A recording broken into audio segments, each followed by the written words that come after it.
for the best sports in Lorain. That's TV 20, Lorain City Schools Television.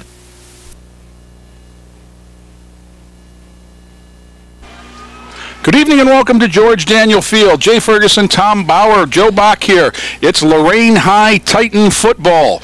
Tonight, the Titans at 2-5 host the Euclid Panthers 4-3 on the year and in the middle of the Lake Erie title hunt. Tom, what do you expect? You know, it's hard to say what you can expect from Euclid. Now, if this was the old days when they had their wealth of running backs and Lorain had their wealth of running backs, you know what to expect. But now, I think you're going to see the ball thrown a lot more than the old Euclid teams of old. Well, we played up there last year, and it was a quagmire, and Euclid's team featured a lot of speed that had trouble with the mud. It's cold tonight, but George Daniel Field is in beautiful condition, and it looks cut short. But you know, this is a Lorain team that likes to run too. They've got some speed demons on their team. Yeah, like I said, I think I said the first or second game when it was raining. The old days, Lorain always wanted to rain a little bit to slow the other team down, but anymore. We've changed our thought. Lorain is the speed team now. Well, and Tom, we haven't been here for a couple of weeks, and it's been a disappointing couple of weeks, coming off a couple losses to last week at Maple Heights and at Bedford the week before. 2-5 now on the year. The ship that we thought was righted after 2 wins in the conference to start the season, now at 2-2, and this young Titan team just looking to get one in the barn and finish off the last 3 strong, because arguably it's the 3 best teams in the conference with Euclid and then Cleveland Heights and then Warren Harding. Well, I agree. It's devastating losses. I think they lost by 7 points to Bedford and only 5 points to Maple Heights, but maybe some home cooking is what we need here. And you know, for the Titans, as we look at statistics and bright spots, the Titans have something to have a chance to accomplish something that's never been done in Lorain schools history. No team has ever had a 1,000-yard passer and a 1,000-yard rusher in the same season, according to the man who knows, Jim Allen. And right now, Eddie Williamson with 1,186 yards, comfortably over that mark as a passer, and Sherman Saunders is at 816 yards with 3 games to go. So barring injury or total shutdown, for the first time in Lorain schools history, we might reach that 1,000-yard milestone both through the air and on the ground. And Sherman might do it tonight. He's had some games where he's broke some long runs. I've seen him. Remember, 180 yards got called back. You throw 80 yards onto that statistic of his, he'd be well up there over the 900 yards. And certainly it wouldn't hurt the Titans if he had a couple big ones tonight, as scoring points hasn't been so much the issue. It's been more on the other side of the football, giving up the number of points that Lorain has done. And Euclid has the ability to score some points. I think they beat some people 40 in the 40s. In the game they lost, they scored up into the 40s. So they're going to be a team that's going to run up and down the field unless we stop them. Well, Tom, it's only the 2nd week in October, but the frost is on the pumpkin tonight, and a decent crowd here on senior night as the Titans and the Panthers get ready to square off. We'll be back with the opening kickoff right after this timeout.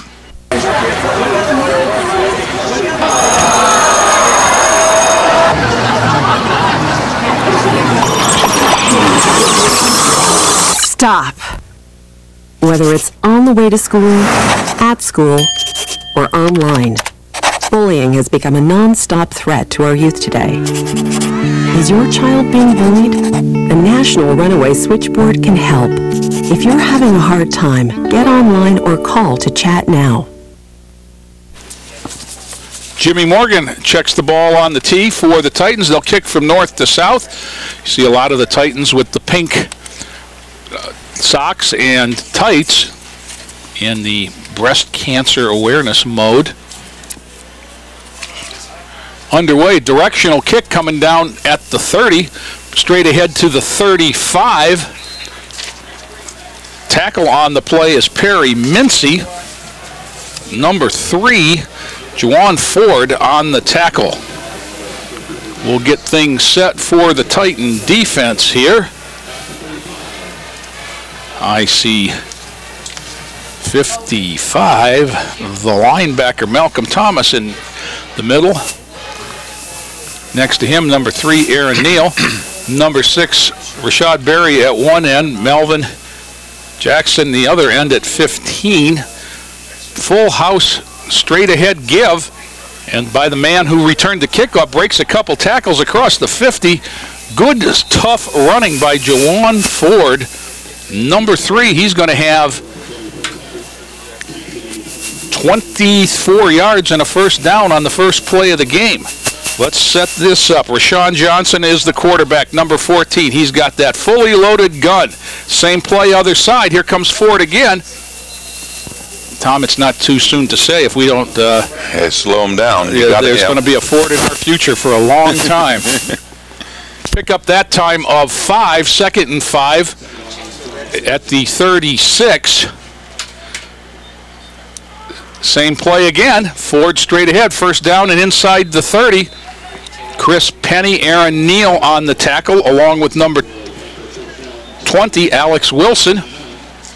In the middle for Lorain, it's 48. Jerome Watkins is one of them, and looks like Clayton Breed, 71, the other defensive tackle. Same play yet again. He cuts it back this time on the counter action, spins off of one tackle into the secondary again.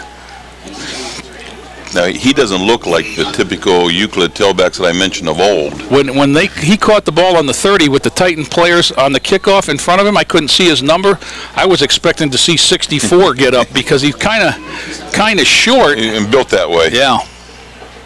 First time with a tight end. And they're looking to that tight end, and he had a touchdown on his hands and couldn't pull it in.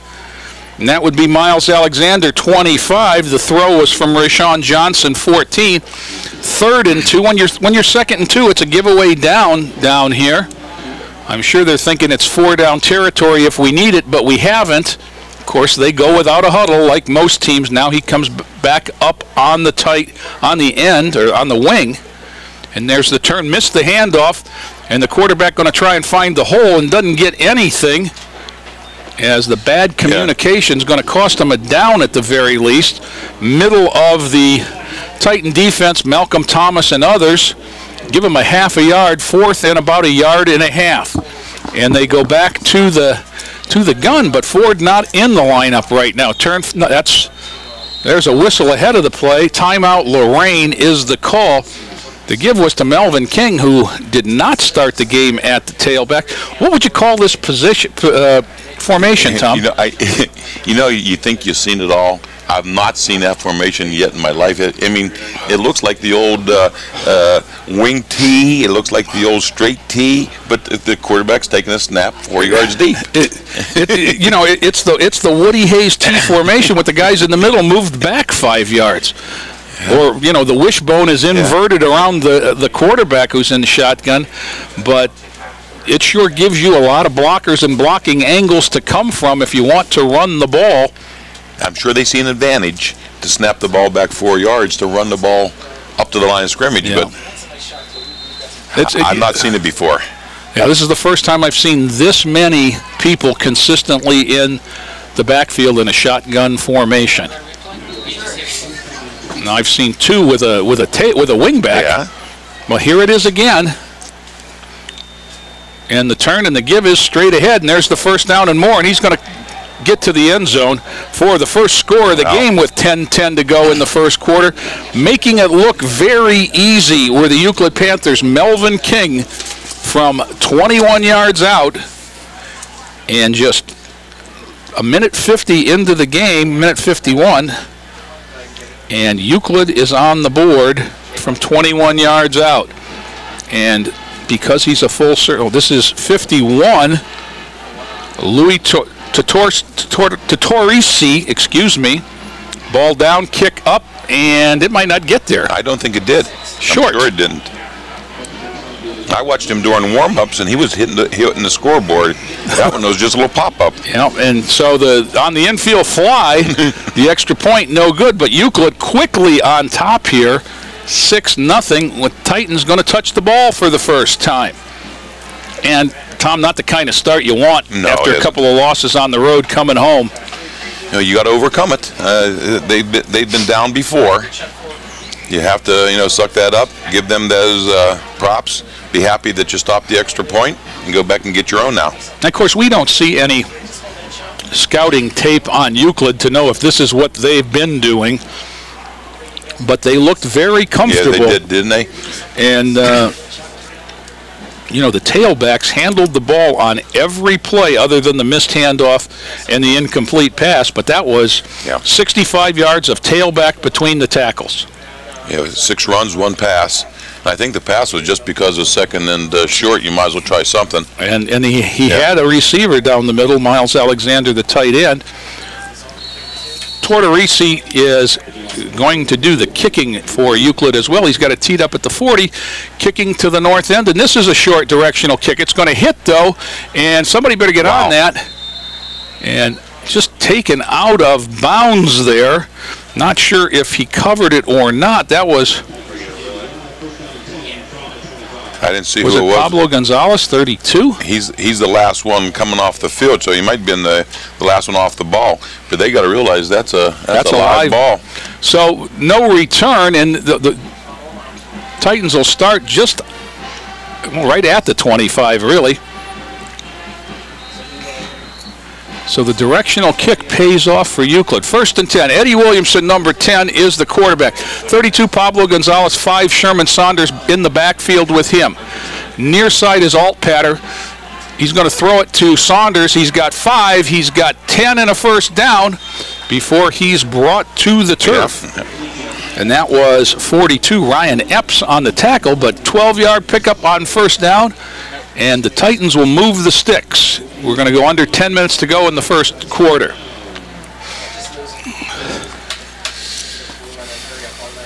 Over the ball, Brandon Lutz under center. Now Williamson turn, give to Saunders going around left end. Not much there, maybe get a yard or 2. Yeah, they strung it out very nice. You have to find some way to cut back on that. I don't think Lorain was doing any stretch blocking, but that's what you're going to have to do. Jordan Altpatter, number 1, and number 4, Maurice Saunders to the wide side of the field out here, 30 yards. Pablo Gonzalez slot near side. They're unbalanced, and here's the Williamson pulls it out and brings it down. He's got on the option ahead to the 45, close to the 45. Good gain. Nice read by Eddie. That's the read option. That is, exactly. If we see that again, you'll see Eddie Williamson putting the ball in Sherm Saunders' stomach as he's looking at that defensive end. So it's going to be 3rd and 3. Here it is. Straight eye, double tight. Saunders behind 2 blockers, spins, got the first down across the 50 and more down to the inside the 45. Nice run in traffic there by Sherman Saunders. And that was Lorain's version of the full house backfield. And we do it in the straight eye. Yep. Now they look to the sidelines. Altpatter and Saunders are wide left. Tight on that side is now coming to this side. I was going to say we have a tackle uncovered. Rashad Berry to the near side. Gonzalez and Saunders beside Williamson. Fake, toss to Pablo near side, down the sideline 40, inside the 40. Knocked out of bounds at about the 38. Another good gain on first down for the Titans. Now here comes Lorain's 2nd and short.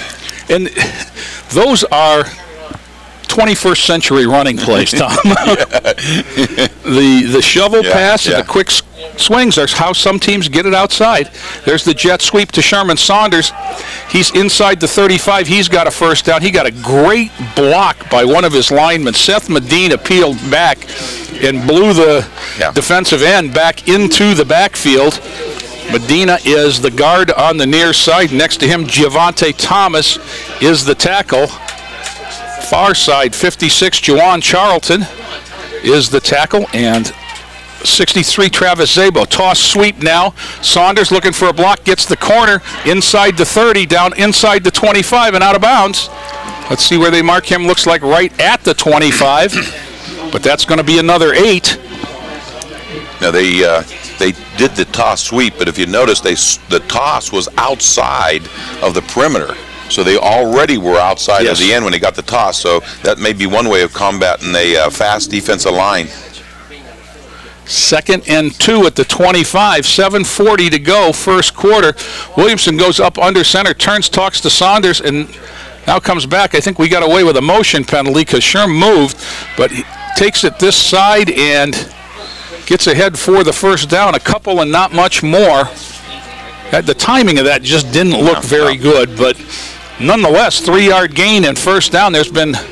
When you see your quarterback back talking to your tailback, you know there's something amiss. And I guess because he didn't come forward, he was allowed to make that move to the side. I thought Saunders took a false step. Full house shotgun now. Williamson rolls to his left, the tougher way to go.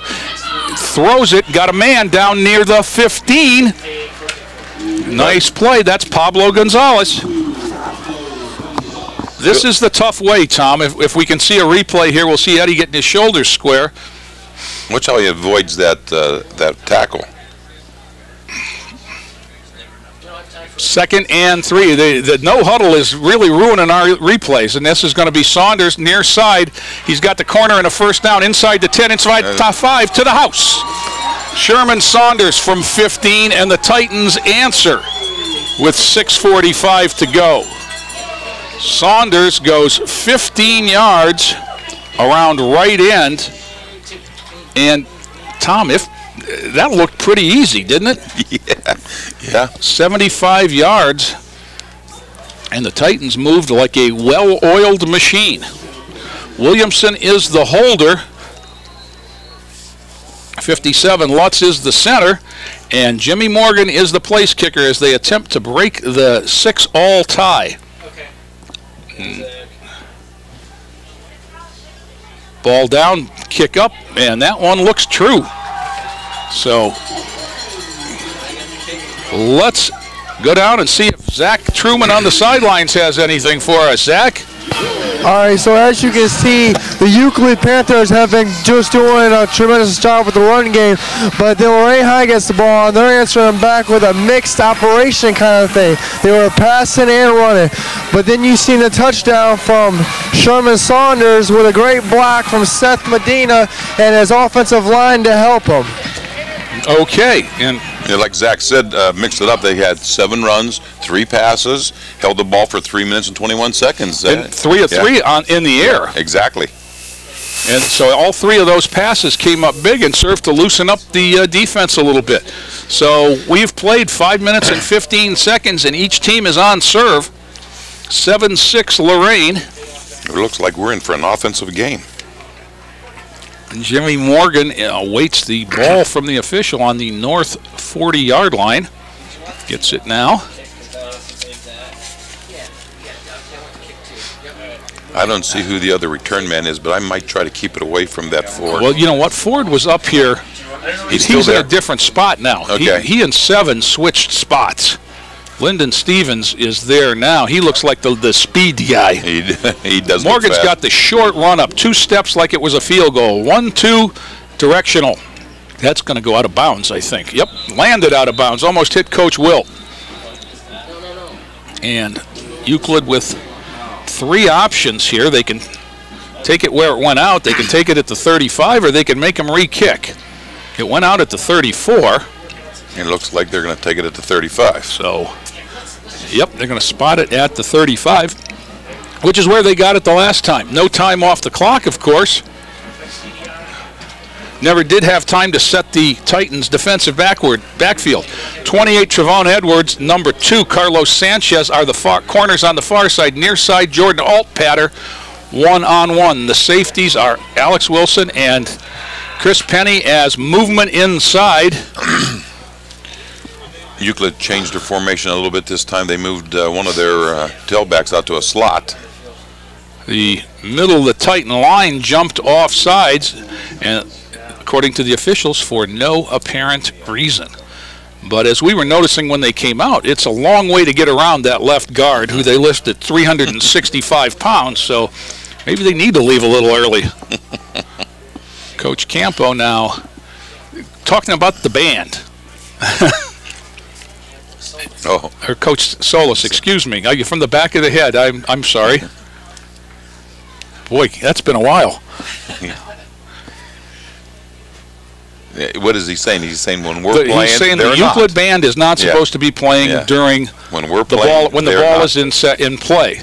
And we've had this issue come up the last couple of weeks, and dead balls in halftime. That's about it. Timeouts and halftime. Now he's going to have a word with Coach Gibbons, who is the Euclid coach, the referee is. And I'm not certain that... Well, I see he's walking over to the band director.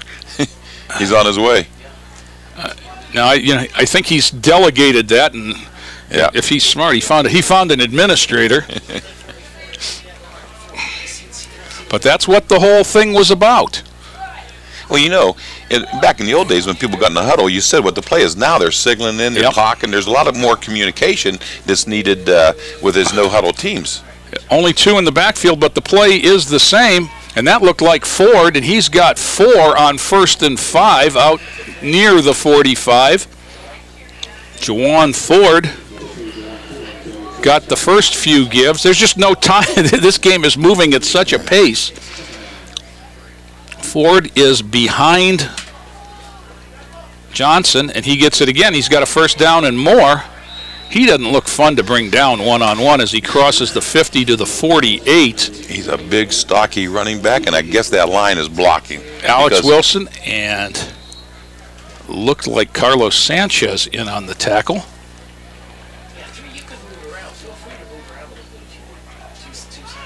They've got the safeties up as Johnson looks to throw deep. He's got a man. It's right there, and it's going to be 48 yards and a score to number 8, Rakesh Nolden. 48 yards on the play, and Euclid holds serve. Took him 44 seconds to go 65 yards.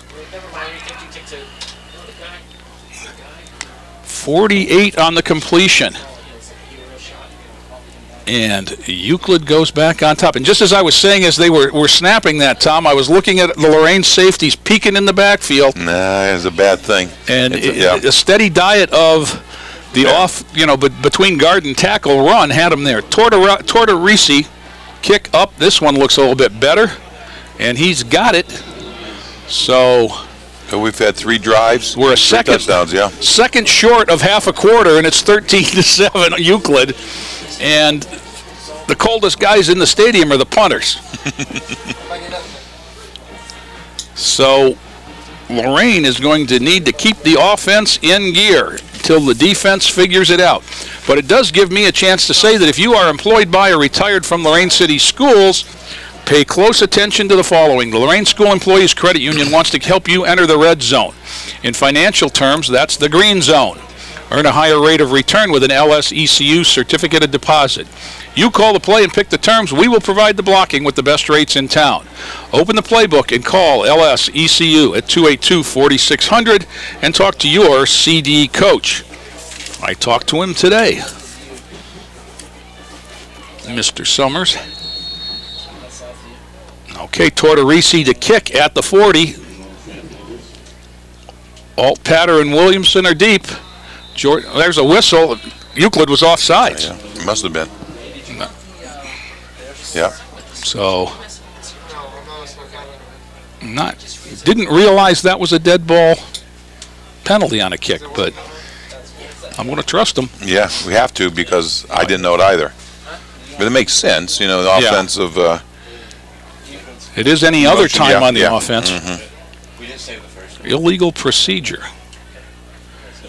What a lot of people don't know either is the front 5 of the return team has to stay within that little 5-yard marker. They're not allowed behind it or in front of that until the ball is kicked. So we'll do it from the 35 the way the pros do it. 6:01 to go. It's been action-packed. Tortorisi away. Alt Patter at the 20. 25, 30. Jordan Altpatter looks for a crease, got one out to the 45 and farther. 48-yard line. Jordan Altpatter with a little bit of a crease. One Terrence Roscoe gets his opposite number for the Titans. So 5:54 to go. It's Lorain's serve, Tom. There we go. And great starting position. That's right where the ball was when Euclid scored. The 48-yard line. Williamson brings them out. Lutz, Zabo, Medina, Thomas, and who am I missing? Zabo? Up front, Eddie's got the ball on the roll, looking for Pablo. Going to go deep now for Jordan Altpatter, too far. He had him out there, just a tough pass to throw on the run. Yeah. And first incomplete. What that long pass will do is loosen Euclid's secondary up a little bit. Just as it did to us. And that's the same play they completed a couple times to Pablo Gonzalez off the slot as the second receiver. And they came up to cover him that time with a safety. And that left Jordan one-on-one. And he had the outside, the ball just a little too wide. Full house in the backfield. Now there's movement up front. And Euclid's pointing at Lorain like the tackle moved, but I didn't see the tight end, number one, but it did happen. Yeah, I guess he did. That was okay. Rashad Berry was the tight end on that side as they were unbalanced, but must have put the hand on the ground and picked it up, or now he comes to the near side, and there's an ineligible man on the far side. Mm-hmm. So let's see if even Rashad's ineligible, so you know it's going to be a run. Yeah. Okay, I guess maybe somebody reported gain of a yard there to the 44. Zach, could you tell what's going on down there? We got an injury on the Panther side, so let's hear from you. Yes, on that last play, apparently when they went to rush for the, past the defensive side, that's when they brought down, they got his ankle a little twisted up, apparently from what I've seen. But I'll know better. I'll talk to the official later on in the game about it. Very good. Situation for Lorain, the promising field position is turned into 3rd and 15 after an incomplete pass and a 1-yard run. Of course, you throw the 5-yard penalty in there, too. That's what marched them back. So 5:38 to go. Each team has scored on their first possessions. Twice for Euclid. This is Lorain's second. And the Titans huddling up on the sideline.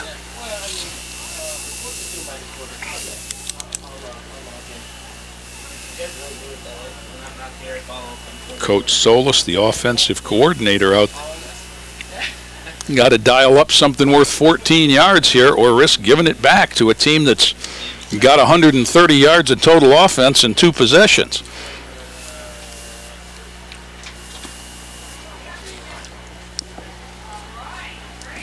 They're working on the injured Euclid player. Now they get him up. He's going to limp off on his own. Well, they're going to give him a little bit of a hand. They need an assistant, yeah. Looks like the left leg, some sort of injury. Let's hope it's just a cramp on this cold night. The Panthers defense returns to the field, and now here comes the Titan offense. 3rd and call it 14 for Lorain from the 44-yard line. Altpatter's going to go wide to the far side. Berry way out here now, 30 to this side. He's got Saunders inside of him, and Pablo Gonzalez also split out. Williamson 3-step drop from the gun. Now he pulls it down, trying to run. Look for a man, and behind Pablo Gonzalez, he got his hands on it, but incomplete. But Eddie was running for his life that time, Tom. Yeah, it would have been a great catch if Pablo pulled it in. And it would have been 4th down just like it is now. They made him run, and when you're running for your life, it's 14 yards, a long way to throw the football. So Williamson is also the punter. Keep that in mind every time Lorain goes into punt formation. Now, some confusion here. Now Rashad Berry comes off. Williamson is the punter. Snap is short. He picks it up, gets the kick away, and it's a good one, bouncing at the 30, coming the wrong way. No, they call it wasn't. Okay, I think there were some people in the stands that thought it might have hit a Panther, but picked up by Saunders at the 32, and he was right next to a Euclid player. And when the ball bounced the other way, as we'll see here, first off, the nice play here by Eddie Williamson, who doesn't panic as the ball bounces 5 yards in front of him, picks it up and gets off a low line drive, and you'll see the ball hits. And right in front of a Euclid Panther, the official was right there to see that it did or didn't. And Now we've got an official on the sidelines. I don't know if it's the referee. He might have a bloody nose the way he's holding his face. They get injured too. They're out there with a lot of... they're the ones without the pads. Yeah. Possession number 3 for Euclid starts at the 32, straight ahead. We've seen this play a lot. This is Melvin King, and somebody better make a play or Mr. King's going to be in the end zone. He's down across the 30 near the 25-yard line, and from the 32 to the 25, another 26, let's call it, another big gain, 44 yards that time on Melvin King. And that's just a different look at the isolation play, isn't it, Tom? Oh, yeah. I mean, this is power football at its best. And that's the counter.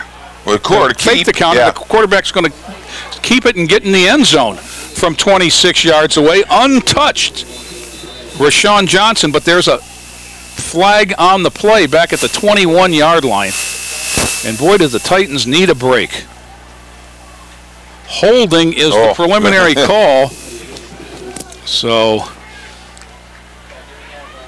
they're going to mark it off from the 21. But really, they're pulling 6 off the board and walking backwards. We'll take a look here. Here's the fake on the counter. Oh, that is the first play, the 44-yard run that got him down there. And a lot of the defense on the good ball handling was confused. He's going to keep it again at the quarterback. Johnson straight ahead that time to the 30, a yard and no more. That one sniffed out nicely by the Titan defense. Going to make it 2nd and 13. Double slot. Looks like a passing formation. Going to go straight back. The left-handed thrower steps under a rusher. Now he's on the run. Throws it behind a well-covered Bobby Gist. That was Jordan Altpatter on the coverage. Pressure that time on Johnson forced him to run out of the pocket. And as we've noted, a little bit harder throw. So now big down for the Titans. We'll get down to Zach right after this play. 3rd and 14. Straight back looking for the out. He's got a man out there. Oh, that's the way you do it in 7-on-7. Yeah. Rakesh Nolden all alone as the Titan defender fell down on the fake in, and a 30-yard touchdown pass. Zach, what do you got? See, what is happening out here is the defense of Lorain High is falling apart maybe because of the offensive line that Euclid has. Big, strong, bulky offensive linemen they have, especially number 78. I'm watching the game as it's going on, and number 78 is like a brick wall. The defense is trying to find any answer to get past this big guy. They just cannot find a solution. So, okay, and they have been. Right up the middle, Tortorisi. Kick up, and that one looks customary, and he's got another one. 20-7. Euclid 3 for 3 on possessions, and the Titans find themselves in a little bit of a hole. Well, Zach just said the obvious. Whenever you have a tailback oriented running the ball like he does, there is some linemen up there doing the blocking for him. And the Euclid interior, especially the guards in center, just have been opening holes. 20-7, 4:17 to go in the first quarter. We've had 4 touchdowns already. The problem is, it's not 2-2. It's 3-1. If this was a scrimmage, that's what the score would be. Titans need a big play, or preferably a series of them, to give the defense a chance to recover. Now we've got there's the 11th man and the 5th man on the front row. And it was Melvin Jackson who was getting some instruction from one of the line coaches, I think. He's out there. They never notice you on the kickoff team unless something goes wrong. You're missing, yeah. If you're not the guy with the ball, you're nobody. Euclid's last 2 drives are 44 seconds and 57 seconds. Wow, a short kick as they want to keep the ball, and it's caught at the 36 and brought out across the 40. Good heads-up play that time. Let's see. I think that's Aaron Neal. It is. The linebacker, Aaron Neal, alertly caught that ball at the 36. As we said earlier, it's a free ball, and Lorain looked a little shaky on the first one that was just kind of corralled out of bounds. So good field position, but we started at the 48 the last time. First down the key here for Lorain. They had a penalty on the last one, then followed it up with an incompletion. Eddie Williamson in the backfield. Now they switch Barry from right to left. Give straight ahead. Pablo Gonzalez hitting the backfield and going nowhere. Going to lose about 3, as a matter of fact. He just didn't have a chance. Somebody guessed right in the middle of the Euclid defense and shot a gap, and Pablo was hitting his tracks. So it's going to be second, let's call it 12 from the 40. Ball just inside. Now Gonzalez back to the backfield. Barry switches again. And Eddie pulls it out, runs the option, gets inside, nowhere to go, tosses it late. It's on the turf a long, long time. Still down, and Euclid's going to have it, and that was a sophomore mistake right there. Yeah, they should have never. Trying to make a play as Eddie Williamson, and he pitched it out, and Sherman Saunders never had a chance, and Anthony Chambers recovered it. And we got an injured Titan on the field to top it off. We're going to look at this, and let's see. We're going to look at it again because I'm hearing up here in the press box that was a forward pass, and they're going to run the replay back. Now let's see where he lets it go and which direction it was aimed. He was trying. It was at the very least it was parallel, and we don't get replay in this level anyhow. But I would say at the very least it was parallel till it hit the ground. He's very close to the line of scrimmage, also. No, it's the line. Yeah, but it's close to being forward. Certainly after the first bounce, it went forward. That was part of the problem. Is the ball, as Sherman Saunders went for it, it bounced into the blocker.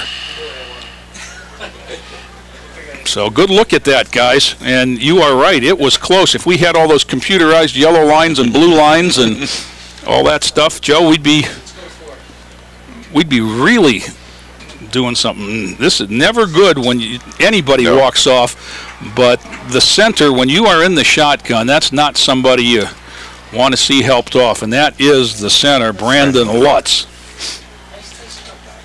And the good news is he appears to be pretty much walking under his own power,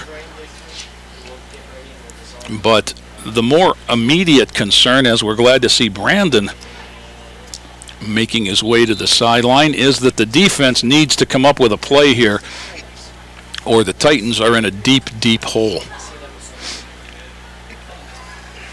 The backup center, Anthony Vasquez, number 70, taking some snaps on the track.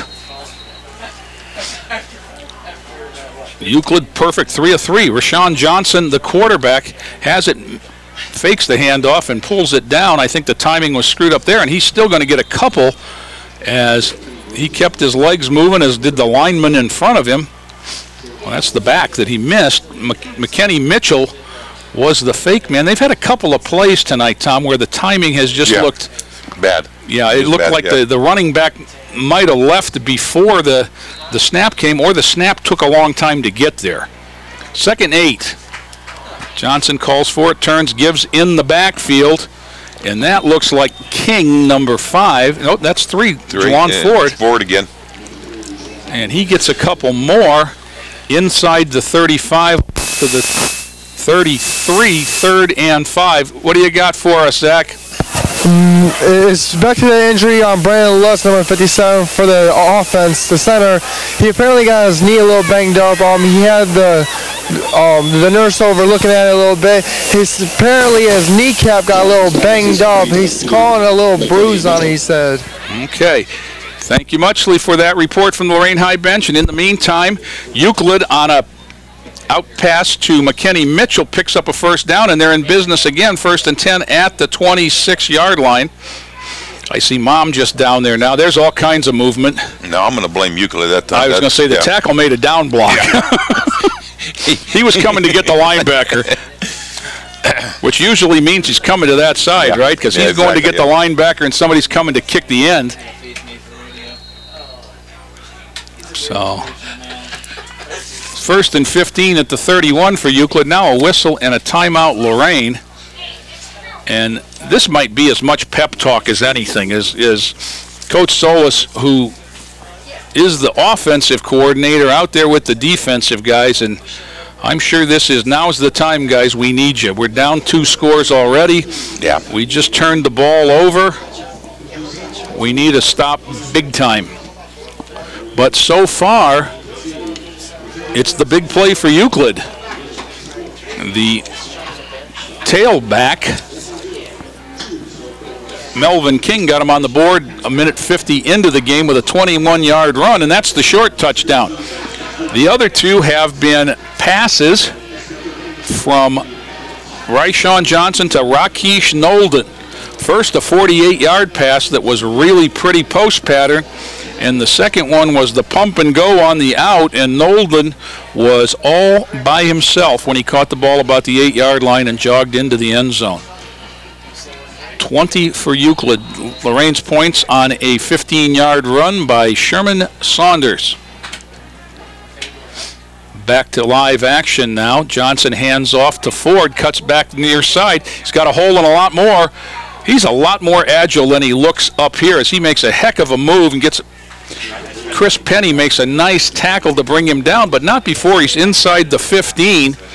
So he got down to the 14, 17 on that play, and it was a nifty little cutback. Well, he never runs in a straight line. Yeah. He's what we used to call a jujiver. And there's the quarterback keeping it, and he's going to get in the end zone. Untouched. And that was just great ball handling as they ran the read option, and Rashawn Johnson goes 14 yards, and I don't think some of the Titans knew yet that he had the ball. Nice ball handling by Euclid, and it's their 4th touchdown of the first quarter. We've played 10 minutes. Euclid's 4 for 4, and the Lorain turnover comes back to haunt them. Turnovers usually do. Yeah, Tortorisi 2 of 3 thus far from extra points. This has been what the offense hasn't done well. They've missed an extra point, Tom. Ball down, kick up, flag down. I think Lorain was offsides, but that one's clear out onto the track, and I saw no indication. I guess a whistle blew on that one. Dead ball offsides. Remembering that will stop the clock on the defense in high school, moves it down to the 1.5, and I think it's going to be the same play. They're not going to chase that miss. Tortorisi moves the T into the 9. Snap, spot, kick. You're right, Tom. He's got a nice leg. That was an aberration, what we saw in the first one. Yeah, that's what I seen in warm-up. 27 for the Titans, or for the Panthers, 7 for the Titans, and Lorain's in a world of hurt here with a minute 59 to go in the first quarter. Yeah, they've had 4 drives, end up with 4 scores. Got told on the way in here tonight, make sure you say thank you to the guys that feed everybody in the press box. And boy, you know, we see a lot of press boxes during football season, and the spread in the Lorain press box is as good as any, and that's due to a few people here helping Brian Corey out. The ladies and gentlemen at Mutton Jeff's, at Happy's Pizza, and at Scorchers. We thank you all very much for our full stomachs up here in the press box and for everything else that you do to support Lorain athletics. 27-7, a minute 59 to go, first period. And Lorain in need of something to right this ship. Another short directional kick. That one's going to hit and bounce, and they just took it out of bounds again. That's Pablo Gonzalez again, skidding out of bounds with it at about the 21-yard line. You know, there's the Lorain weapon used right back at them. That's how Lorain has been kicking off much of the season. Well, he kept it in bounds where you had to push it out on your own. Yeah. So the ball spotted at the 21, not good field position. The Yeah. Panthers picked up about 15 on the ground that time as it rolled. Williamson's got the full house behind him, Saunders and Gonzalez. Altpater on the wing. Eddie's going to roll after a fake, and look, and he's in trouble. Williamson, now he's going to cut back the other way. If he's got some rope, now he dribbled, ball loose. This is not good. And Euclid's going to come up with it as Eddie Williamson just lost it when he was trying to change directions. And for the second possession in a row, Euclid comes up with a Lorain turnover and excellent field position, this time at the 17. And you can see the frustration as they come off, because quite honestly, when Eddie cut that back, he was a block away from having something. Here it is. He's in trouble. He breaks that tackle, comes back, cuts up, misses another tackle, and then the ball popped out. And as he tried to come back toward the near side again, the ball just flew out of his hand. On a cold night, leather gets a little bit slippery. Johnson's got the full house backfield. He looks for it through the air. A little hand fighting going on there, but broken up by Jordan Altpater, and that's as good as you can cover that play. Nice defensive play, yes. On the back corner throw intended for Joe Farley. Yeah, both of Saunders' fumbles were unfortunate, that he was trying to make Williamson. big play. I'm sorry, Williamson, be trying to make big plays, and things bad happen. And a minute 41 to go. Now there's a whistle, and Lorain's going to be out of timeouts here. That's their third timeout of the quarter. You know, we can take a look. We talked a little bit about stats as we came into tonight's game. On the season on the ground, Sherman Saunders 142 attempts and 816 yards, 9 touchdowns, got his 10th tonight. He's averaging 5.7 yards per carry, far and away the most attempts. Pablo Gonzalez has 138 yards and 35 attempts, and Eddie Williamson 105 yards and 56 attempts. Of course, in high school football, a sack is an attempt at rushing. Yes. Let's go down to the sidelines and see what Zach has to say for us. All right, now the frustration on the Lorain High bench is really setting in, but you know what? They have the coaches really wrapping up the team, and the team is really buying into the mentality right now. And if they get these next couple of points on the board, they will be back in possession, hopefully, for the second quarter. But as I said, the frustration is setting in for this young team. Well, you're exactly right. We got 101 seconds to go first quarter. 2nd and 10 for Euclid after an incomplete pass. Now there's the jet sweep, and he's got the corner. He's got a cutback lane. He's going to be inside the 10. Down near the 8. Going to be about a yard short of a first down on that carry, I guess. That looked like Nolden, number 8, who's got 2 touchdowns. Or it could have been Thomas, number 9, the inside receiver. Straight ahead and into the end zone, Melvin King on the quick snap. And that was, they caught Lorain a little bit unprepared for the snap, and that's their 5th touchdown of the quarter. A minute 13 to go, and King gets in from 10 yards, and Tortorisi looking 33, looking at 34.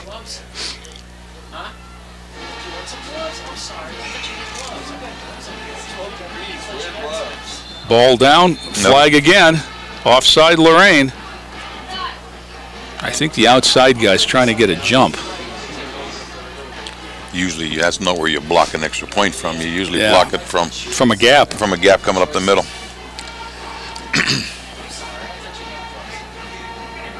So once again, they'll go to the 1.5. And once again, the Coach Gibbons says, just kick it.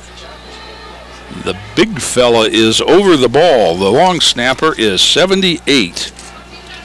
And that would be Matt Blaha, the guard, at 365. Again, out onto the track and through the uprights. 34-7. All Euclid here in the first quarter. And quite honestly, I don't think there's anybody in the stadium that expected this. As I look out at the Lorain people in front of me, there's just kind of a stunned silence. And the Euclid band is certainly revved up. They even had to be quieted down once. But with a minute 13 to go in the first quarter, 34 points already on the board. And now Euclid will kick one more time. Now they come out and put the tee down on the 40. Tortorisi is getting quite a workout here, Tom. Let's see if they directional kick again. Let's see if we can catch the ball. It looks like he's coming our way this time. Or that's just the way he sets the ball up. It does look like he's going to come near side. Hand in the air, minute 13 to go. Euclid kicking off one more time. And this is a long one, and it's over everybody's head, and it's going to go out of bounds. He fooled him that time, and it was over Eddie Williamson's head, but it skidded out of bounds. So the Panthers will be penalized, and Lorain will start from the 35-yard line. Is there a time when you say make him kick again, Tom? A couple of weeks ago when we were at Shaw, if I was the Shaw team, I would have made them kick until they kicked to one of my return men. Well, because their directional kick, I mean, not so much right there, but most times when you directional kick, you're doing it to get it away from somebody. I would think on because the 5 yards farther back, and it's the same play. Yeah. Let's see if the offense can turn things around. Barry comes near side. Gonzalez to the left of Williamson. Saunders to the right. Twin receivers to the right. And there's the fake, and here comes the swing to Pablo. 40 or outside the 40 to the 43. A good gain on first down of about 8 yards. Clock stopped a minute 6 in the quarter. It's going to be 2nd and 2 for Lorain. That play has worked every time they've run it. And it's just nothing but a long handoff for the spread teams of the day. I think what they say is get your athletes out in space. And the same shift move. Yeah. And there's the give. Pablo Gonzalez near side, first down and not much more. Give him 3 over the 45 to the 46, but that'll move the sticks, and the clock will stop again with 59.8 as they move the chains. But at least the clock's going to start now that they move the chains. Williams under center now. Saunders behind him. Lone back gets the handoff, finds a little bit of a crease. Got about 3, and he was stood in his tracks. Going to give him to the 48, gain of 2. 2nd and 8 for Lorain. Yeah, this is what Lorain has to do, is hold on to the ball and keep that high-powered offense off the field. But now you're 4 scores in arrears, so you've got to make some big plays as well. But right now you've got to give your defense a chance to recoup. Oh, that pass is picked. Williamson didn't see the line. Then he fumbled it. Let's see who's got it now. It could be one each way. Euclid's got the ball apparently. Harrison Roberts picked up the interception. Eddie Williamson is saying he had the football, and they're not going to give it to him. We're not going to see much on the replay because it was right up against the Titan sidelines. But Eddie Williamson came out of the pile saying, I have the ball. Now the officials are talking it over. The ball was certainly out before the man hit the ground. Well, the referee is pointing that way. But there's no hesitation, and there doesn't appear to be any explanation. Here it is. There's the pick right at the 50, stripped from behind by Altpater. Clearly a fumble, and Williamson was in on it. Here's the roll by Johnson. He gets his shoulder around. He's got Nolden out there. That wasn't Nolden, that was Thomas that time, but off his hands, incomplete, with 3 seconds to go in the quarter that would not end.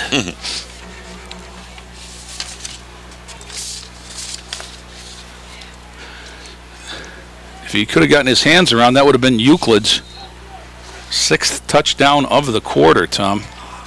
Well, 3.5 to go. Ryshawn Johnson looks, throws, he's got a man, and right away, Jordan Altpatter right there to stop Bobby just before he could get his head around. Going to be no gain on that one. And finally, the first quarter is history, and not a good one for the Titans.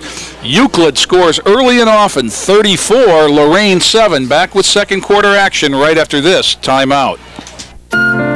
When you're finished with your food or beverage cartons, toss it in the recycling bin. Because every carton is recyclable and can be turned into useful paper products.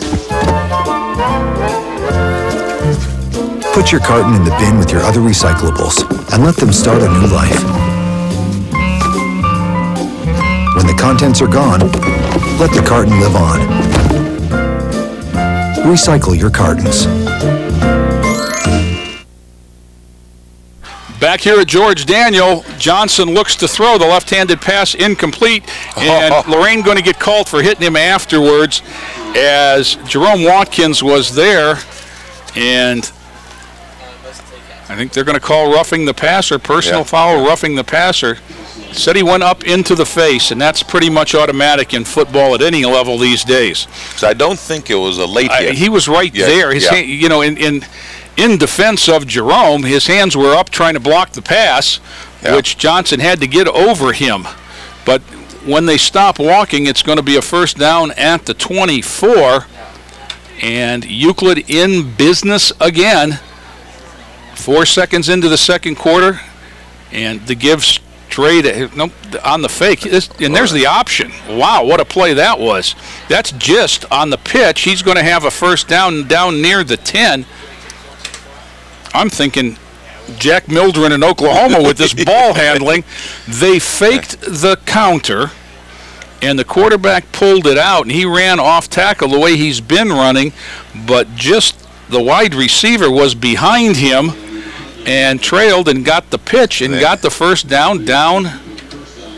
Looks like they're going to spot it at the 11. Now, you've seen that play 20 years ago, and you defended it a lot. You haven't seen it. You haven't seen it all year.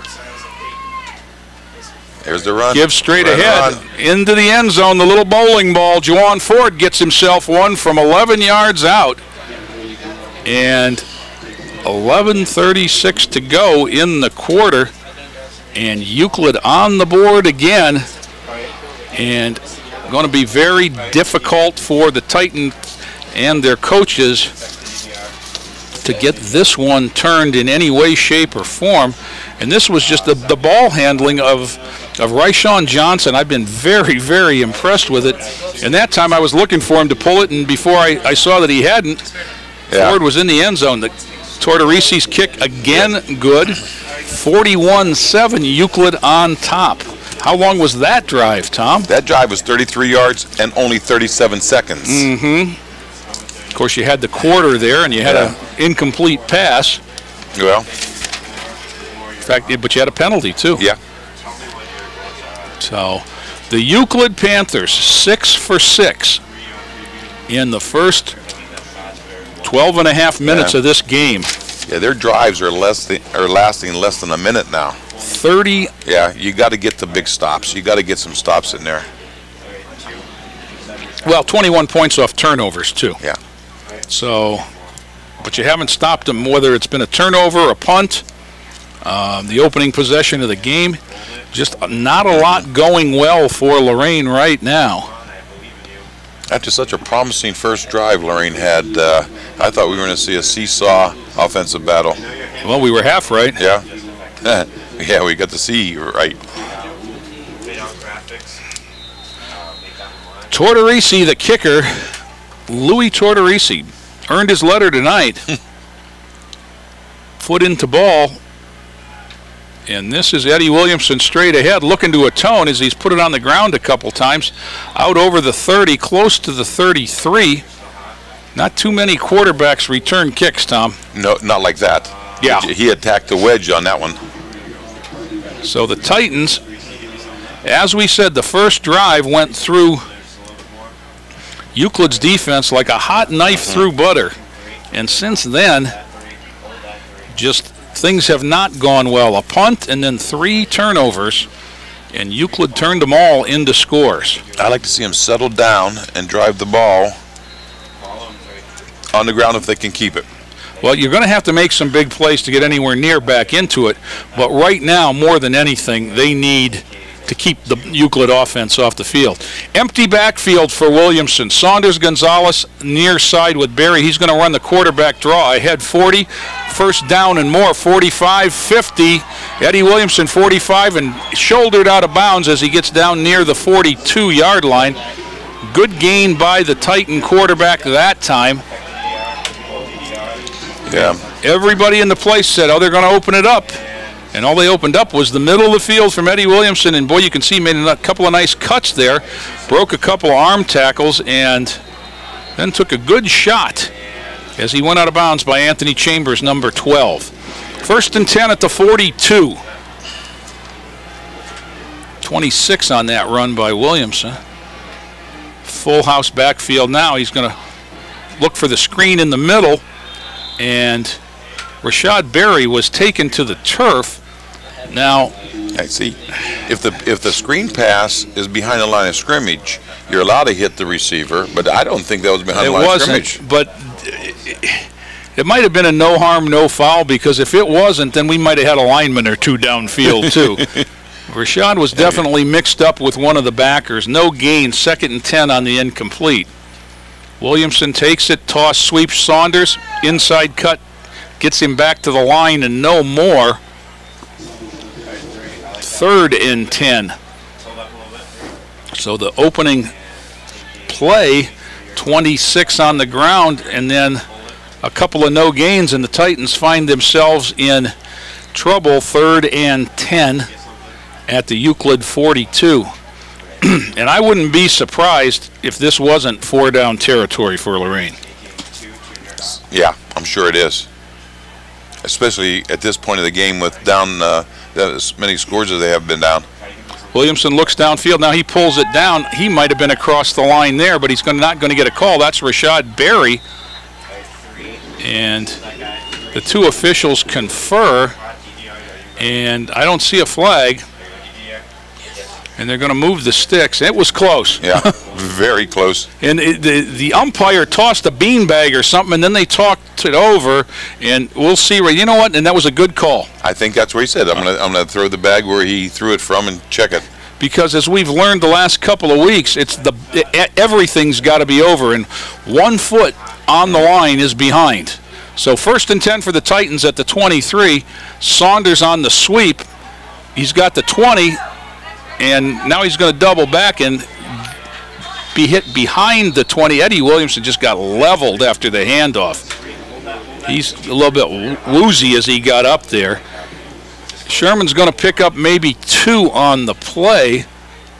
That's depending. Yeah, they're going to spot it right at the 21. So we'll call it 2nd and 8. 9:52 to go in the half. All Euclid, 41-7. And you talk about Eddie getting hit after the handoff. That was one of the big things when you stop an option quarterback. He's going to pitch the ball, but he's going to take the hit anyway. Yeah, it's not roughing the passer when he's a runner. No, right. And Eddie got one there, and that was that option sweep that he's been successful keeping it on a couple times. He kicked the ball away, and Euclid's got it again as the mix-up there. Williamson was going to hand it to Saunders. It just hit the ground and bounced right to the defensive end, number 13, Harrison Roberts. And Euclid's got their 4th turnover of the half on the 26-yard line. Their own this time, 74 yards away. 41-7, and nothing going well for Lorain in this one. Zach, what do you got?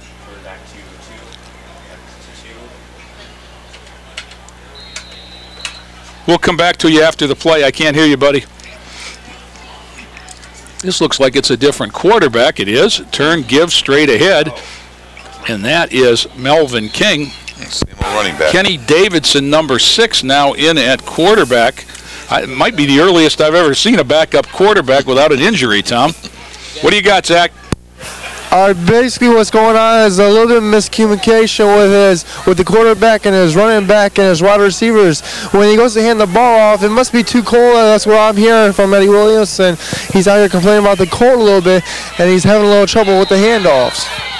There's a defense. Thank you. There's a defensive play by Rashad Berry that's going to result in a loss of a couple for Euclid as he got in on the quarterback. And the loss takes the ball back to the 22-yard line. Going to bring up 3rd and 15. Okay, sorry, we stuck with 2 that whole time. We had a little dilemma with the 2 to the right and double wing to the left. Let's see what they do with it. Step up, throw. There's a bunch out there, but this is picked. This is Chris Penny. Chris Penny, 45-42 on the return. It just hit him in the number 8. He was out there playing center field with the 2 receivers on that side, and nobody accounted for him. And Chris Penny with an interception. And the Titans are in business again at the Euclid 42. Lorain gets their first turnover. Makes it 4-1. It's the first one that Euclid hasn't capitalized on. Yeah. So, and the first time they've had the ball without a score. The offense quickly back onto the field. Let's see who we got over the ball here. 77, Javante Thomas is snapping it now. Lutz still down on the bench with an injury. Williamson alone looks to throw. That one was knocked down and almost picked. He looked at Rashad the whole time, and incomplete, 2nd down. Josh Fenn, 65, is in at right guard, and 77, Javante Thomas, moves over to snap the ball. Williamson's got 3 receivers to his right and steps up. Now he's going to run the quarterback draw. Bounces off a tackle inside the 40 down to about the 37.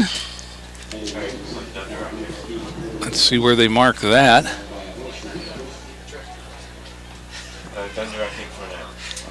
Eddie's taking a few shots tonight.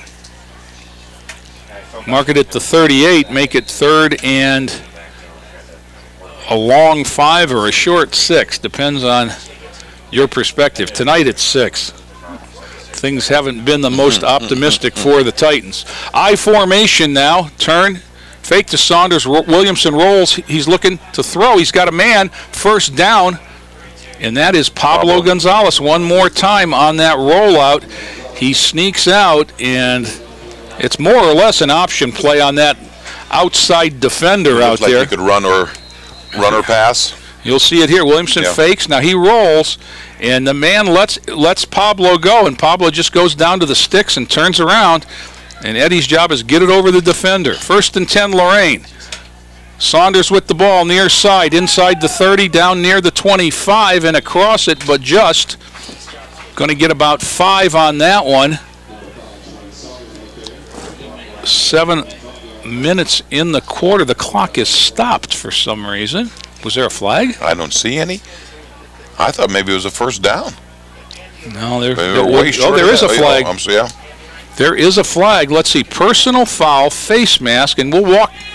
Okay, I saw a couple of the Titan linemen with their arms out, and they're going to walk this one half the distance, so the run to the 25 and then half the distance takes it inside the 13, 1st and 10 for Lorain. And boy, these last 13 are a much-needed shot in the arm as the clock goes under 7 in the 2nd quarter.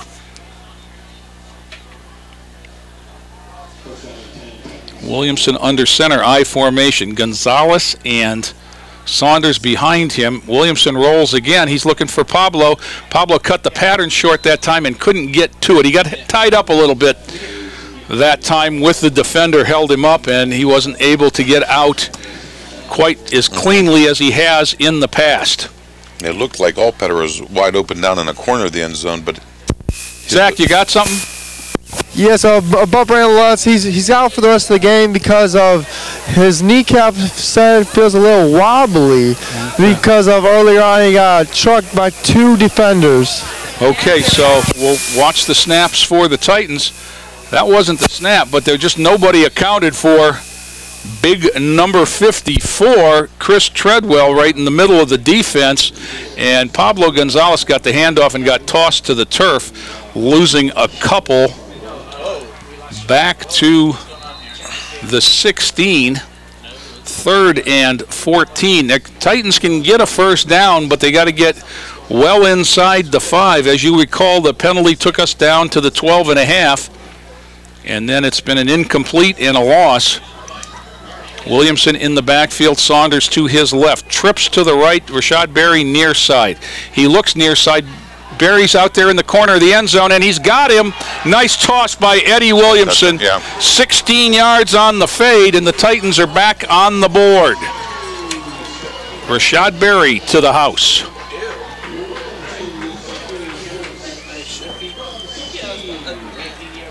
.557, and the Titans settle it a little bit at 13, looking for 14 now. Now the long snapper on these is Anthony Vasquez, number 70, and because that was Lutz as well. Jimmy Morgan, the kicker, ball down, kick up, and looking good. Yep. Jimmy Morgan is true. 14 Lorain, but 41 Euclid, and Tom, that was desperately needed as the Titans capitalize on a Euclid turnover. Well, not only did they score they took 2 minutes and 17 seconds off the clock that didn't give Euclid a chance to run the ball, and they evenly run pass. 4 runs, 4 passes. So mixing it up that way, that's the way I thought the whole game was going to go after that first drive. And that was a big big penalty mixed in there too. So now we need to get a hold and another score, and you may not be back in the game, but at least you're climbing close to it. What your goal is now is to go into halftime feeling like you got a pulse. Yeah. Because you're not quite as sore when you're in the game.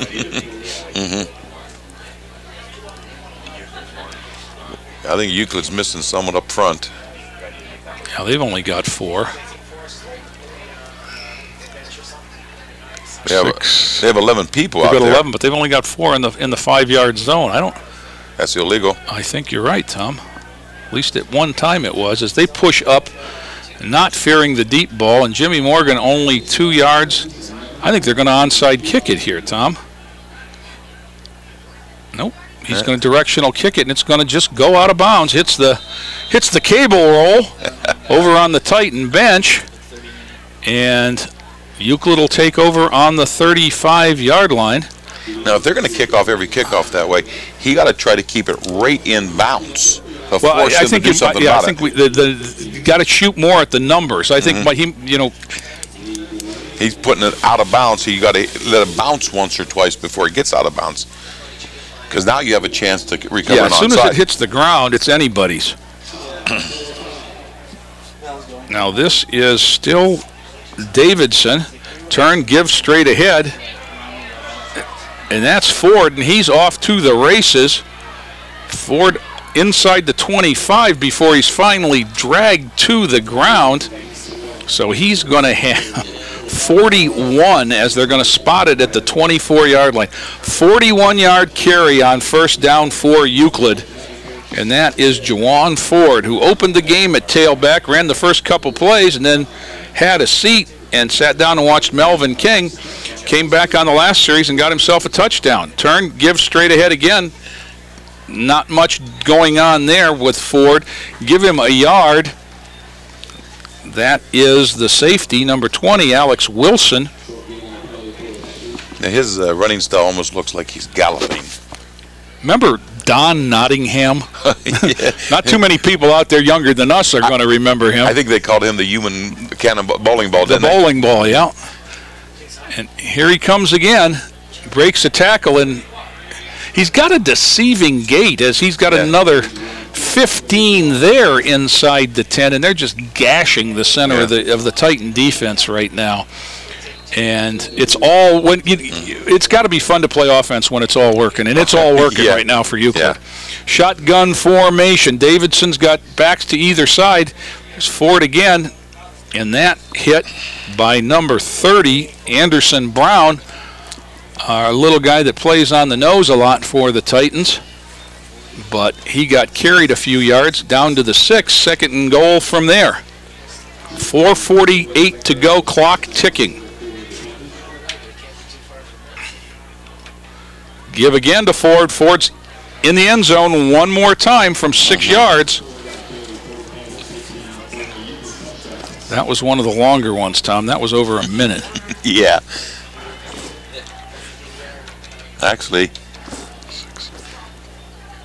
minute 21 seconds. Yeah, and 14 for Lorain, 47, and looking for 48 for Euclid. And boy, has it all gone. Well, we can't say it all went well. They had a turnover on their last series, thankfully. Yeah.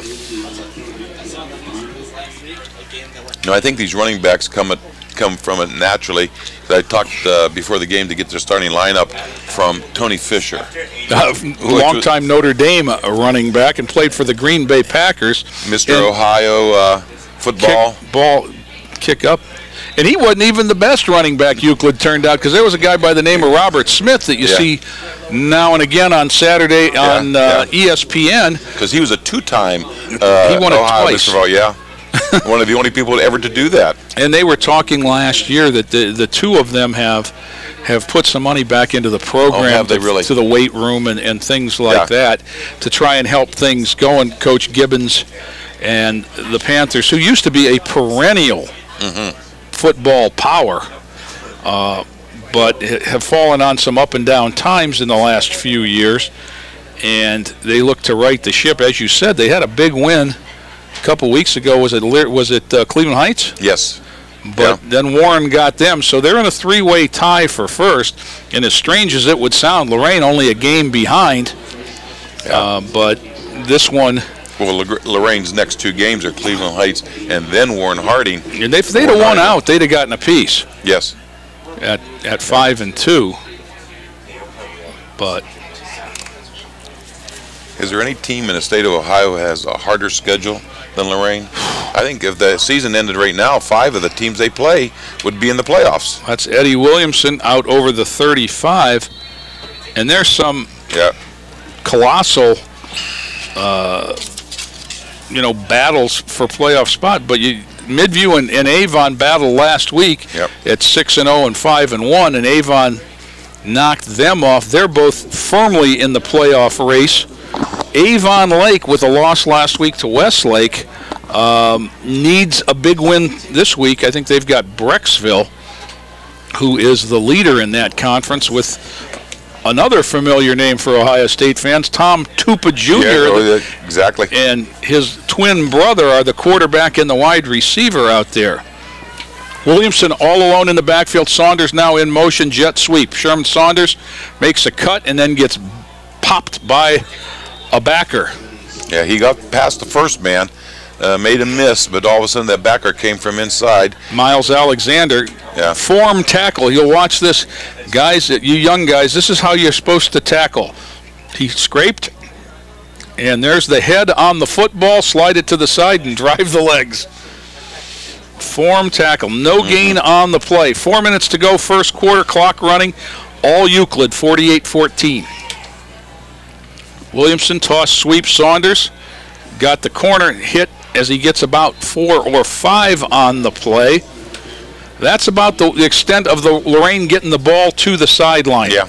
The toss, the quick toss, and the swing pass to Pablo Gonzalez. I'm looking for that swing pass on this play here. They need 5 yards, and how else are you going to get it? Well, it's on the kind of on the short side of the field. Pablo's lined up near side on the slot. Alt patter out wide with Saunders. Williamson's going to run the option, pitches it to Saunders. That's Sherman Saunders, no chance. He's run out of bounds. That's an awful lot for maybe a yard. Saunders going to pick up a yard, going to be 4th and 4. And Coach Solis is going to, looks like he's going to leave the offense out there at 48-14. Now Eddie Williamson coming to the sideline to get a play. 3:18 to go in the half.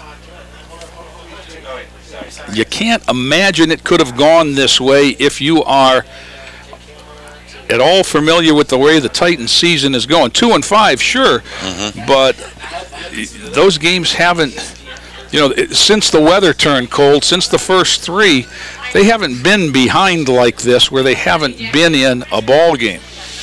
No, the last 2 games were down to the wire. Down to our games. Very exciting football. Williamson under center, looks to draw him off sides. Now they look to the sidelines, and they just got away with a penalty because I see it, a tackle lift. They're going to take it anyhow to delay a game. But a couple of the interior linemen lifted up once. If you're not an eligible receiver and the hand goes on the ground, it better stay there. But they'll mark off 5 back to make it 4th and 9 at the 38, and now they'll punt. And Williamson is the punter as well as the quarterback, but you wouldn't think you'd take a penalty to run a fake. Alex Wilson, personal protector. Last punt snap was short. This one looks good. Williamson runs up, gets a good kick away. It's going to hit at the 27 and bounce out of bounds at about the 24-yard line. I think that ball's still rolling. Yeah, I think it's out on Oberlin Avenue. Yeah. And Euclid will take over there on the 23, 1st and 10. 3:18 to go in the half. Euclid has 7 scores in 8 possessions. And 3 of those came after Titan turnovers when the game was still in doubt. Well, 3:18 to go. Get a turnover now. Spread out all over the field to run the ball. This is the quarterback keep, and this is the starter, and that's Rashawn Johnson. And he's out near the first down at the 34, and now the official on the far side says move it, while the official on the near side says not so fast. But the man closest to the chains wins. 1st and 10 Euclid. Johnson, quick out off the hands of Nolden. And I think you just do this because you don't get that many opportunities to run the clock situation in live action. So you've got your starting offense back in there, and you got to coach your team, and they're going to see if they can execute the short clock. Johnson, look in pass. He's got his man, breaks a tackle out over the 50 to the 45, and that's David Thomas. Alex Wilson and Carlos Sanchez on the tackle. 1st and 10 at the 46-yard line of Lorain. 2:42 to go as they wind the clock. Johnson's got King next to him, and he's got the ball. King down the middle, close to another first down, and official near side calls it 2nd down. Again, the clock stopped. Zach, what do you got? I was just listening to Lorain High defensive coaching staff, and they were saying, do not keep wrapping them up from the top. That's what was going on in the first quarter, is what the coaches were saying. We were not wrapping them up properly. So now he said, I want you to go after the bottom. And that's what you guys seen just last play, or 2 plays ago, Trayvon Edwards was doing. Okay, and while we were away here, the officials threw a late flag and signaled unsportsmanlike conduct on the Panthers, which is going to take the ball back across the 50. And that ought to be a dead ball, too, I would think. That might be 2nd down. And there it is. Yep. 2nd and a bunch from their 48. They've got to get down to the 36 of Lorain. 2:23 to go, clock winding. Give straight ahead Ford. Bounces off a couple across the 50 back near the original line of scrimmage. Wilson, or that's not Wilson, that's our buddy Anderson Brown in there from the nose. Gets up a little gingerly. There's not a lot of him, and they put him down right there on the ball. And they list him at 5'11", 210, and I think that's generous on both numbers. And Johnson again to throw the deep out. He's got a man out there. Good effort, just too wide, intended for Bobby. Just put it where only he could have a chance. You know, you're looking at Anderson Brown down there playing across from Big 76 for Euclid, and that's Lindsey Ross, who's listed at 5'9", 295. It's a discrepancy in poundage, isn't Well, 5'9", 295, and we're listing Anderson at 5'11", and that's the first time I've seen 5'9" be taller than 5'11". Punt formation for Euclid for the first time tonight. Good snap. Kick away. Bounces at the 25 and plugs. And picked up and blown dead at the 26. Give the punter a mention. That was 82, Terrence Duckworth. They probably had to get him out of line for concessions to get him out here to punt. He hasn't been involved too much tonight. First time. Minute 39 in the half. Euclid's first punt gives the Titans the ball 74 yards away from pay dirt. No timeouts for Lorain. Williamson is going to be in the backfield. Pablo Gonzalez and Rashad Berry are to the near side. Far side, it's Alt Patter and it's Maurice Saunders and Sherman Saunders on the wing. Line goes set, snap back. Williamson looks, throws miscommunication there as Berry ran an in and he threw an up. Just a little bit of problem with the prepositions. Incomplete, second down, clock stopped a minute 35. Now about the last thing we want to do is have to turn it over to him. Yeah, please don't do that with still a minute 35 to go. Same formation now. Sherman walks up 10 wide on the left side. Eddie's going to bring it down. Quarterback draw, buries himself behind a lineman, gets out over the 30, gain of 5, and more importantly, get the clock under a minute, as it's a minute 20 and ticking. You don't want, it's third down and 5. You don't want to take your time, but you don't want to hurry either. Because if you don't gain it, now you've got to kick it back. Williamson's got Saunders on that short slot. He's going to roll. There's a flag. There's going to be a hold, but Rashad Berry's got the ball out near the 50 when he's knocked out of bounds. But I think it's a moot point because the preliminary indication is holding on Lorain. And it was on one of the linemen on the back side of the roll. Let's see if we can get a look at the replay here. It's going to make it 3rd and 15 instead of 3rd and 5.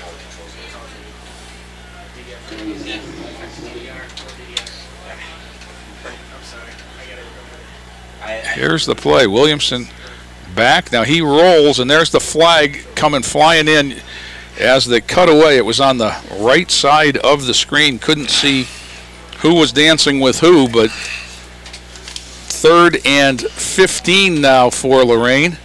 Williamson again to throw. Stands up. He's got pressure. He's flushed. He throws it.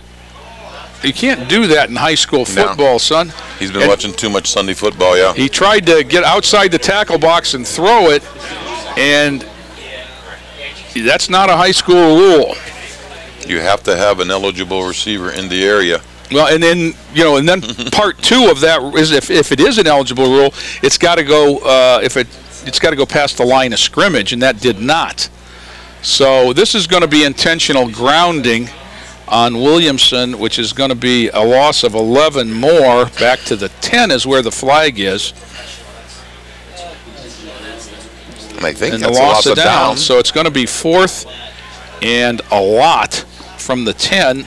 4th, and they got to get to the 36, 26. So consecutive penalties nullify a completion that would have given the Titans a first down, and now they've got a kick from the end zone. 48-14 Euclid, 40 seconds to go in the half. They are in return formation. They've got a man at the 45, another one at the 30, and 2 more at between the 20 and the 25. Williamson snap, run up, kick is away. Kick is going to hit at about the 37 and bounce back near the 50, and it's just going to roll dead as the Panthers let it roll dead across the 50 at the 49 with exactly 30 seconds to go in the half. That was a good 41-yard punt. Very, very nice. He had good hang time on it, He took his time. He didn't, you know, the outside rush was actually past him. Actually stepped up into the pocket. Yeah. And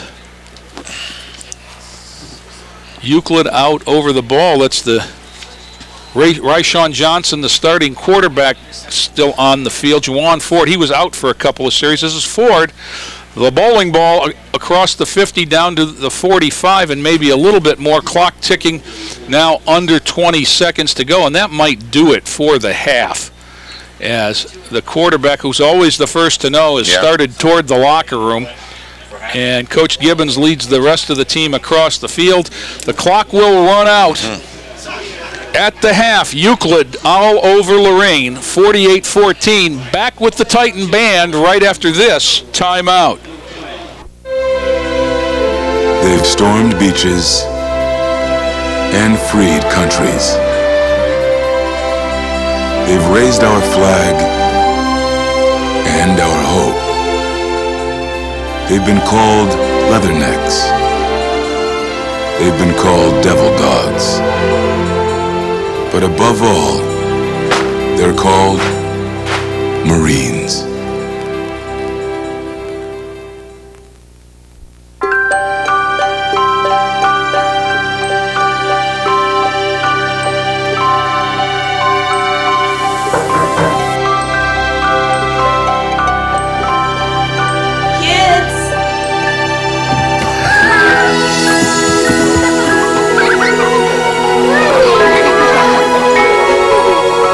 Thanks to your generosity, Marines have delivered Christmas to children in need since 1947.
Are truly titans of rock. The Lorain High School Titans Marching Band covers their monster hit, Painted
tonight's show. I'd just like to remind you that we'll be back with some other events tomorrow night right here at George Video Stadium for Lorain Rancherama.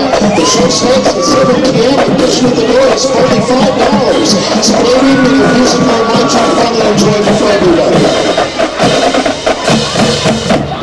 We conclude tonight's tribute to the Titans of Rock with Led Zeppelin's signature song, Kashmir.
Plant inspiration.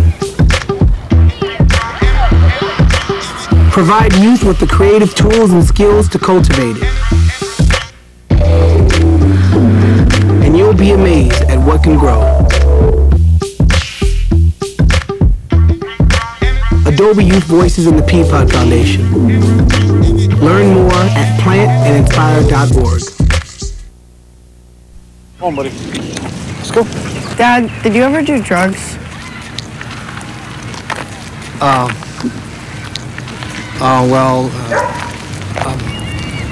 Yeah, I did, and it was a dumb thing to do. But no one ever talked to me about it. My dad never talked to me about it. Talking to your kids about drugs can be tough. Need help? Get help. Visit our website at drugfree.org. Sean Hoffman, 61, going to kick for Euclid here. let's hope we see a little bit different in the second half. It was all Panthers in the first half. They got the opening kickoff. It took them less than 2 minutes to score. Lorain tied it, but then Euclid went on quite a run. 48-14 Panthers. There's the kick, and that is, I'm not sure who that is. It looked like a 5 on it. Could it be Saunders? Or if it was a 15? I'm not sure if it was Sherman Saunders or not. No, it wasn't. No, it was not. Was it 25? Perry Had to be Mincy? 25. There was a 25 in there. Mincy. Yeah, Perry Mincy on the return out over the 30 to the 33. And the Titan offense will come out. Eddie Williamson. See, Perry had 2 touchdowns in a JV game series. They were awarding him, getting him some playing time on the varsity probably. Williamson's going to be the quarterback. Saunders and Pablo Gonzalez on either side. Jordan Altpatter, receiver near side. And Williamson's going to throw. He sets up long. He's got a man. Altpatter is as open as Denny's. Pulls it in at the 30, and he's off to the races. Jordan Altpatter to the house. 67 yards. And Jordan Altpatter, just like that, gets a touchdown and gets Lorain on the board. 48-20 Euclid, but we're 20 seconds in. And now Jimmy Morgan will come out and set up for the extra point. And that, you know, if we can run that one more time, guys, maybe after the extra point, we'll see that the official and the defensive back got tied up, and that made things a little bit easier. Morgan, Williamson is the holder. Snap back, ball down, kick up, and into the middle of the band and good. Jimmy Morgan makes it 21 for Lorain, 48. Let's see if we can get another look at that replay on the School Employees Credit Union replay.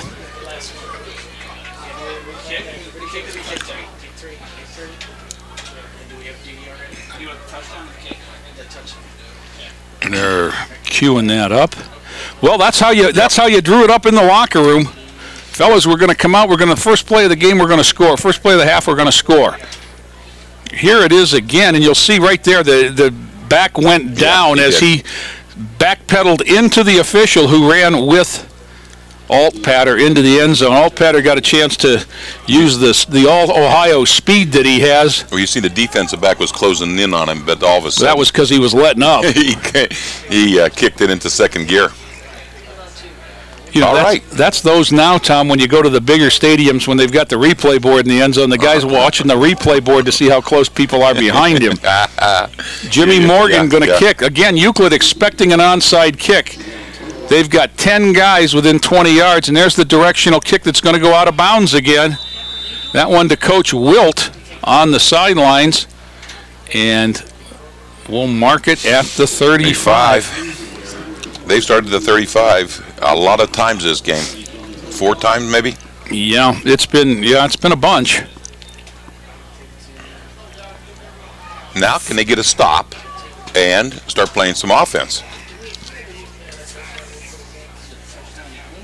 The defense looking to start the way the offense did. Anderson Brown is in there along with Jerome Watkins inside. There's the give straight ahead, and big hole there. And that is Juwan Ford. And he might have one. He's going to get pulled down now, but not before he's inside the 15. No flags on this one. So that'll be marked at the 12. 53 on that one. And Euclid in business in the red zone yet again. So we've had 2 plays from scrimmage, Tom. 67 and 53 in the quarter. And there's Ford yet again inside the 10 down near the 5.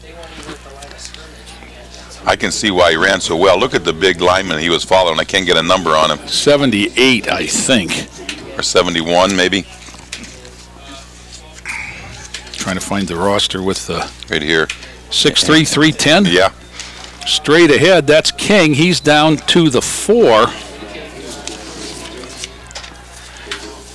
Boy, Ford did all the dirty work, took it the first time. And then they bring the other guy in down inside the 5. 3rd and 3 for Euclid. Fullback that time. He's going to get himself one. I think quarterback's got his hands up, and now so does the official. 5 yards out, and Euclid on the board again. Number 2, McKenny Mitchell. And that one was 1:04. 5-yard run, and Euclid breaks the 50-point barrier. 54-21. This almost looks like a lopsided basketball score.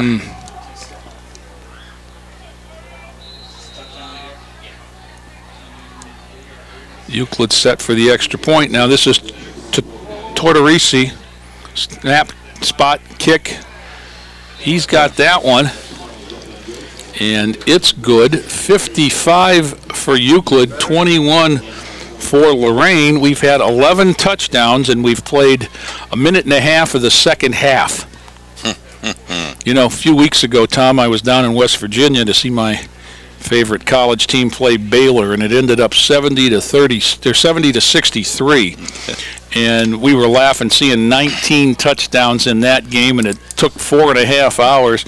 Well, this one, not as close as that one was, but it's got the same pace of the scoring as we've had 76 points in 1.5 minutes over a half. Jay, we still have 22 minutes left to go. Yeah, so they're well on their way to 125 points anyhow. Well, we can see what Lorain will do now. So Euclid tees it up at the 40. This is the 3rd kickoff of the last 1.5 minutes. What makes it nice, Euclid is kicking off deep, which is giving the chance for the run backs. And there's Mincy again at the 16, 20, 25, dances in the hole a little bit, tiptoed his way out to the 29. That's one thing he'll learn at this level is you don't want to get up to the defense and make a cut. Cut now and be done with it.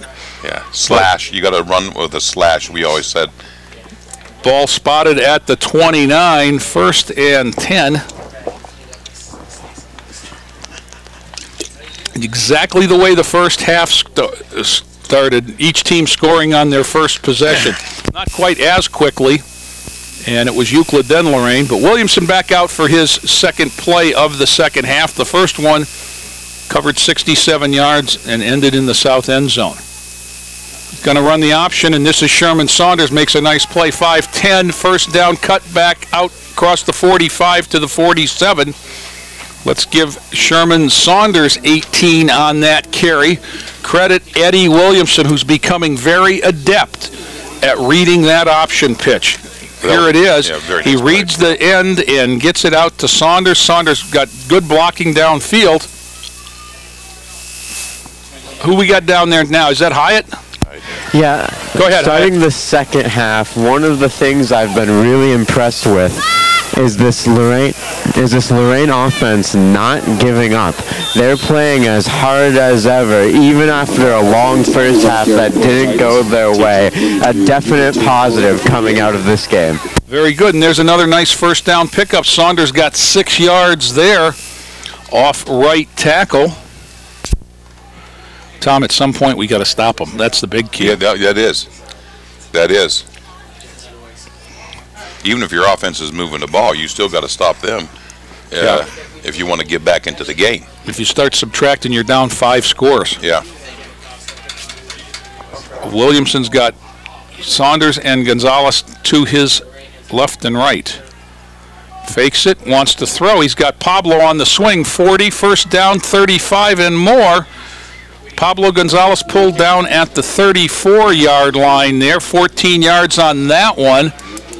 And another Titan first down, and the sticks move. The first one was the big play, Tom. This time they're trying to string something together, mixing pass and run. We said that that little swing pass over there to Pablo has been successful the whole game. I formation now. And that is Sherman Saunders. He's going to have the 30 spinning, driving legs down near the 27. Trying to pick up who that was in the backfield that time. And I think it was Malcolm Thomas, number 55, lined up as the up man in the eye. Not a number you're used to seeing in the backfield. But that's who it is. Malcolm Thomas, Pablo Gonzalez, and Sherman Saunders, I formation. Turn, this is Pablo behind Malcolm, down inside the 25, near a first down. Let's see. Going to be about a yard short. Good lead block there. Is that the same defensive line that Euclid started with? Because it seems that the Lorain line is starting to assert themselves. You know, it looks a little bit different, but I don't remember the numbers. Neither do I. Same I formation, turn, same play, near side, Pablo Gonzalez, first down, and not much more. Again, Malcolm Thomas, the lead blocker. He's just in there to find the first guy in white with it that ain't blocked. Yeah. That's what his assignment is. You go this way and knock down the first one that's not knocked down. Now they look to the sidelines. They'll spread it out again. Berry and Gonzalez to the top, 3 to the bottom. Now Saunders in motion. They'll run the option to him. Inside shovel pass is Sherman Saunders, and that didn't fool anybody. Maybe a yard. Yeah, my guess is Euclid has seen that play on film. Yeah, we've had it on film. It's been successful for Lorain, but not that time. 2nd and 10.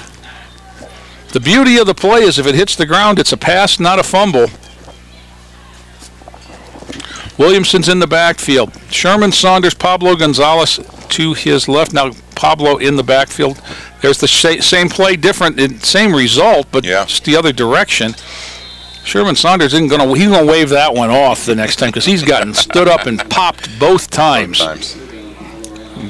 They're going to give him a yard that time. Just for pain and suffering, I think. You'll see it again. It's kind of the Urban Meyer shovel pass option because he's got a toss man behind him as well, as that is Maurice Saunders in deep motion. I think that's just a decoy. Try to pull some of those.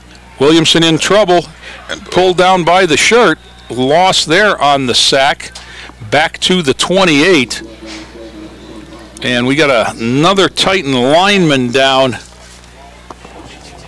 Didn't see what happened there. That's Seth Medina, number 73.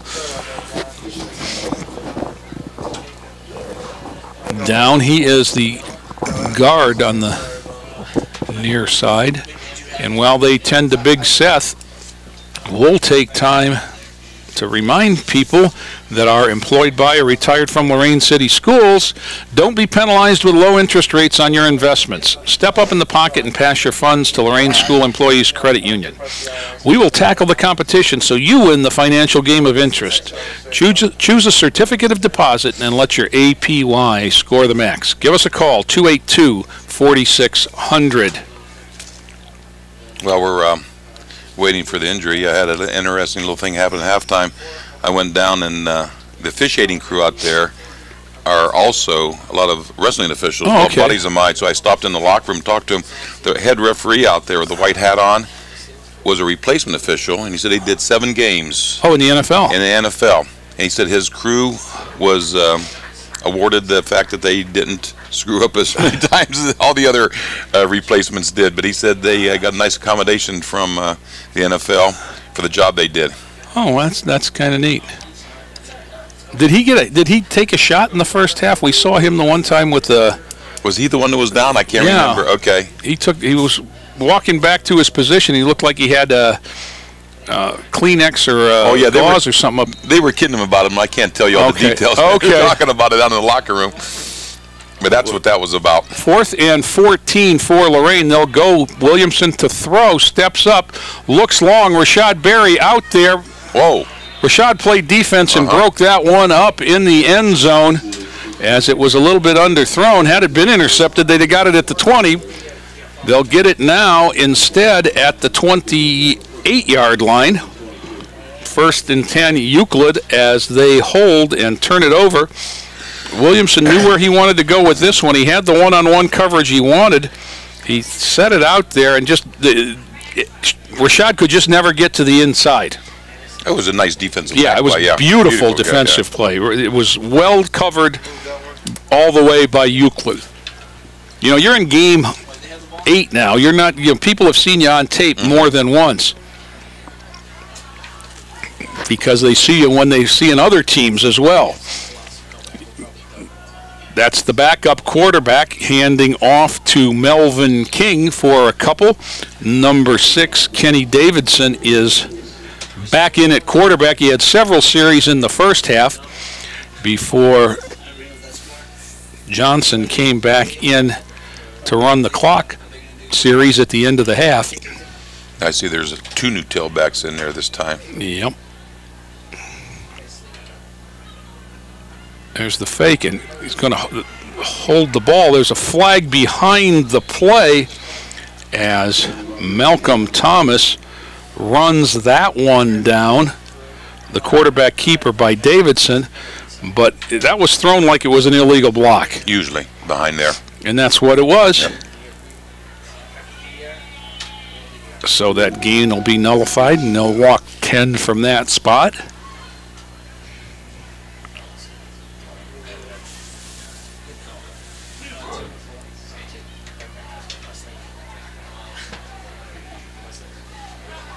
Back to the 21-yard line. So that'll make it 2nd and 17, I think.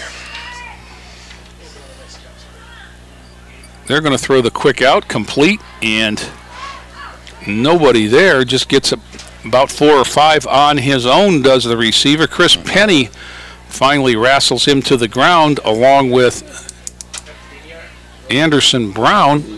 Gain to the 26 of 5, 3rd and 12. And that's the way you defense that pass. I mean, they're going to complete it. You just make sure you're going to get the tackle, yeah. And they had to throw it over the end, who had good penetration, so, you know, that's kind of how you have to defense it, I think, especially in long yardage. Davidson back to throw, looks over the middle, got a man too tall for him. That is just number 10 over his head. Carlos Sanchez running with him, but that'll bring up a 4th down. There's the stop we're looking for.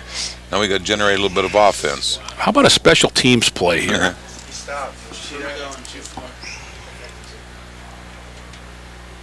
Has Alpetter ran back a punt for a touchdown this year? I'm not sure about a punt. I know he's got a couple of kicks. I've got the stats here, but I don't know if that's in it.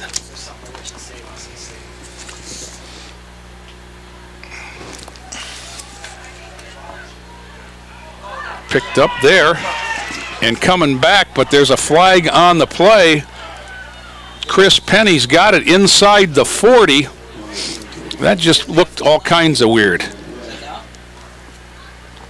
2 flags back on the Lorain side of the 50. They look to be against Lorain. Illegal block in the back. It's going to negate that return, but it's going to make it a 1st down. We're going to come back to the spot of the foul, which appears to be the 45, and take it back 10.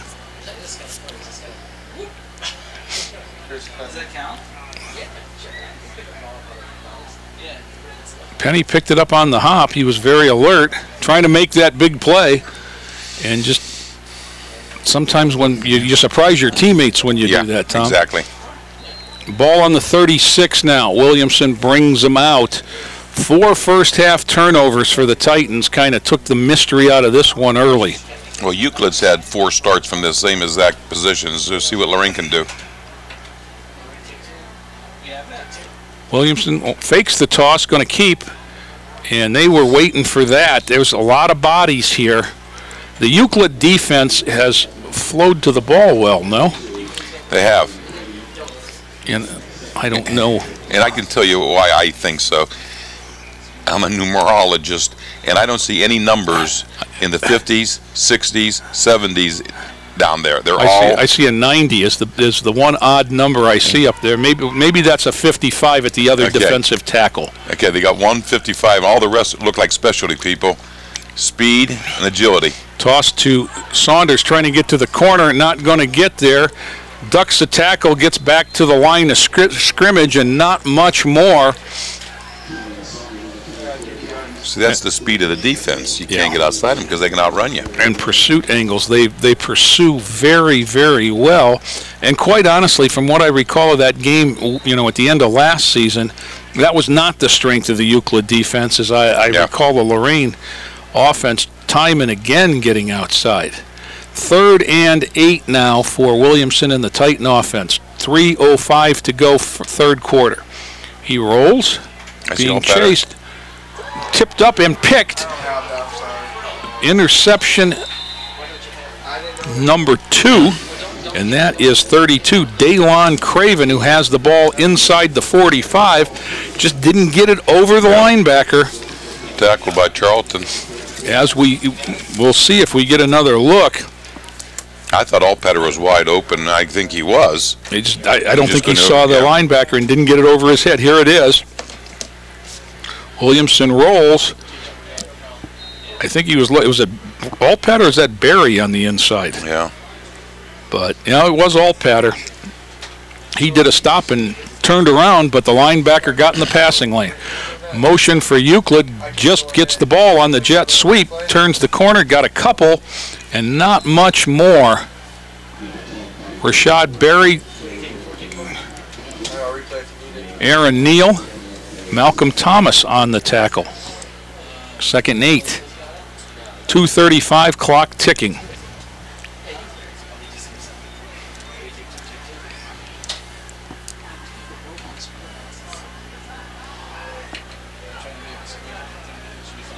Snap back, turn, give. Tailback doesn't have hit there, and that was Bobby just again. Middle of the Titan defense. Malcolm Thomas right there. Looked like he had a hog tie on him. Anderson Brown in among the tackle. If you tell me that Anderson Brown is 5'11" and 210 pounds, I don't think so.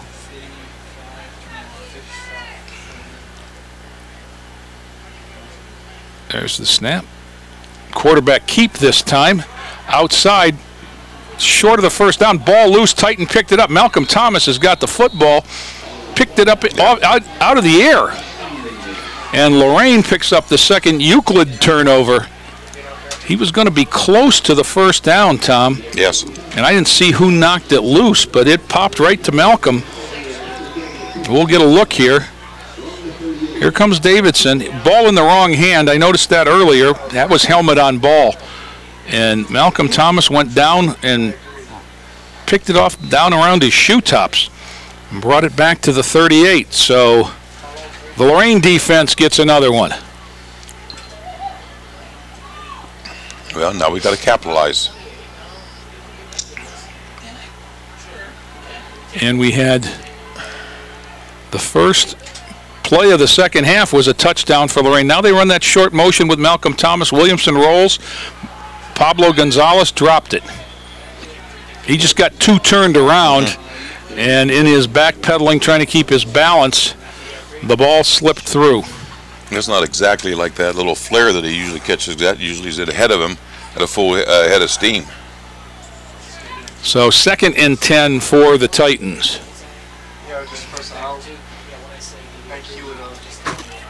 This quarter has been more the pace of what I expected tonight. That first quarter was a bludgeoning. Toss sweep, Sherman Saunders tries to go wide, strung out again, got the corner this time, 5-8. And then a little... Did he make the stick before he went out of bounds? We have such a bad angle when it's directly across from us, but it looks like the spot is beyond the yard marker, and the referee signaling first down.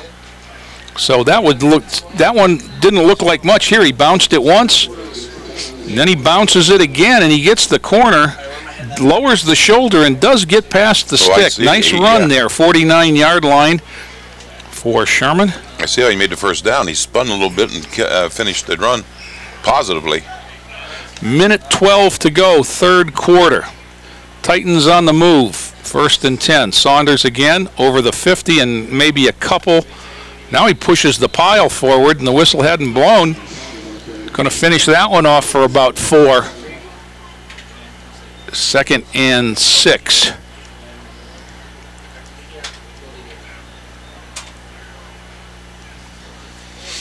Okay.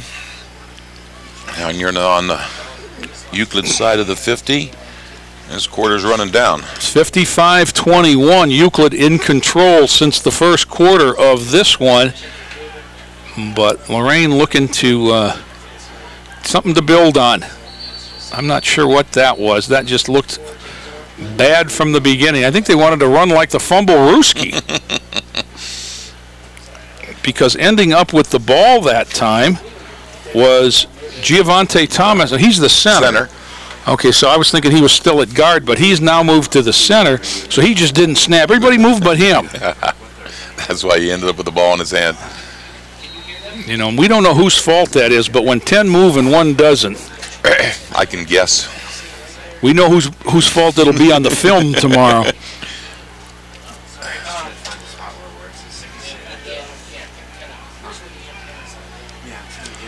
Williamson and Saunders in the backfield, 2nd and 11. Here's the swing to Pablo. Got blockers out in front. Got the shoulders up the field. Got the helmet. Ooh, stayed in bounds down inside the 40 to the 35. He tight-roped right down. He really tight-roped there. Nice play there, Eddie Williamson to Pablo Gonzalez. I think Pablo's been his leading receiver. In terms of number, that's for sure. Because the big long one to Rashad got called back, and then I think Allpetter only caught 1 pass, but it was the long one. 60-some to the house. Yep. So 1st and 10, 2.4 to go. Went out of bounds, so they'll have to snap it. There it is. Williamson again to throw. He looks long. Barry. This is going to be interesting. I don't know. They're going to call it on the defense. I think they're going to call defensive pass interference here. You know, another rule that you don't have in high school is, was it catchable? I don't think. No, that's not a rule. It's an NFL. And there was a. Let's see here. Pass interference on the defense. They'll walk that off and play an untimed down, I believe. Unsportsmanlike conduct. No, that's the end of the quarter. Yeah. I guess you. No, you don't. I think it's on the defense. Okay. Flip it. So they're going to walk to the other end. End of 3. Euclid 55. Lorain 21. Back with more right after this timeout.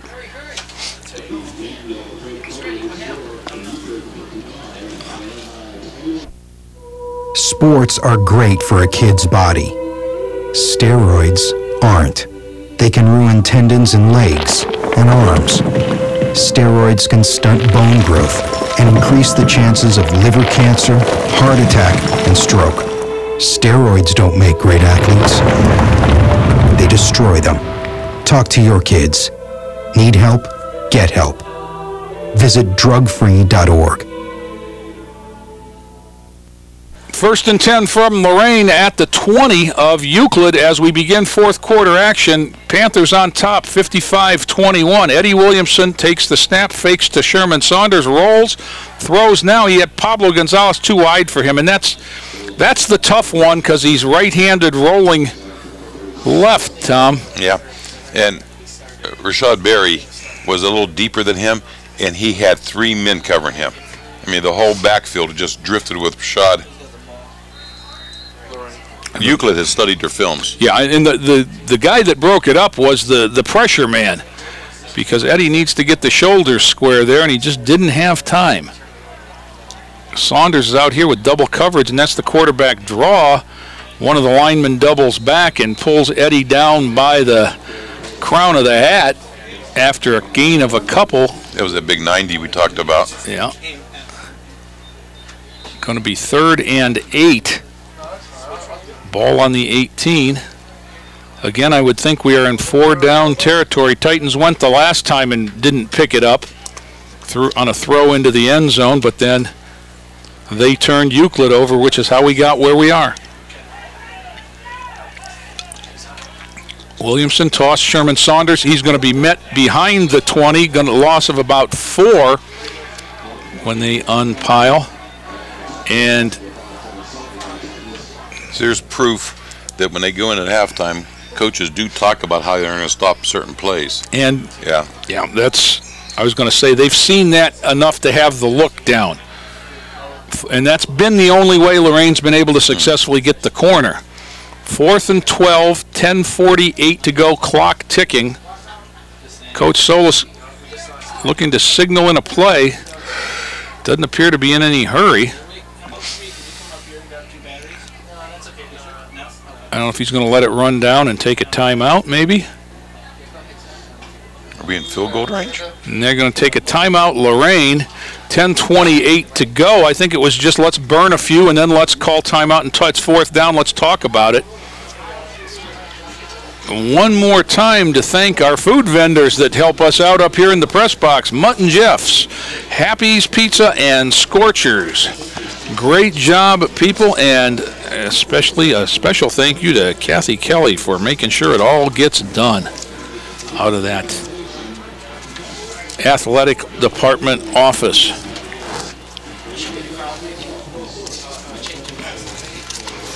Well, Tom, I guess what you're looking for now is something to build on next week, no? Yes, exactly. I mean, you always got to finish on a positive, give somebody some hope for this hard week of practice, and see what we can do against Cleveland Heights. Because that would be a feather in the cap, winning the Cleveland Heights and Warren Harding game. I mean, those two teams are playoff bound. And that would make Euclid the LEL champions.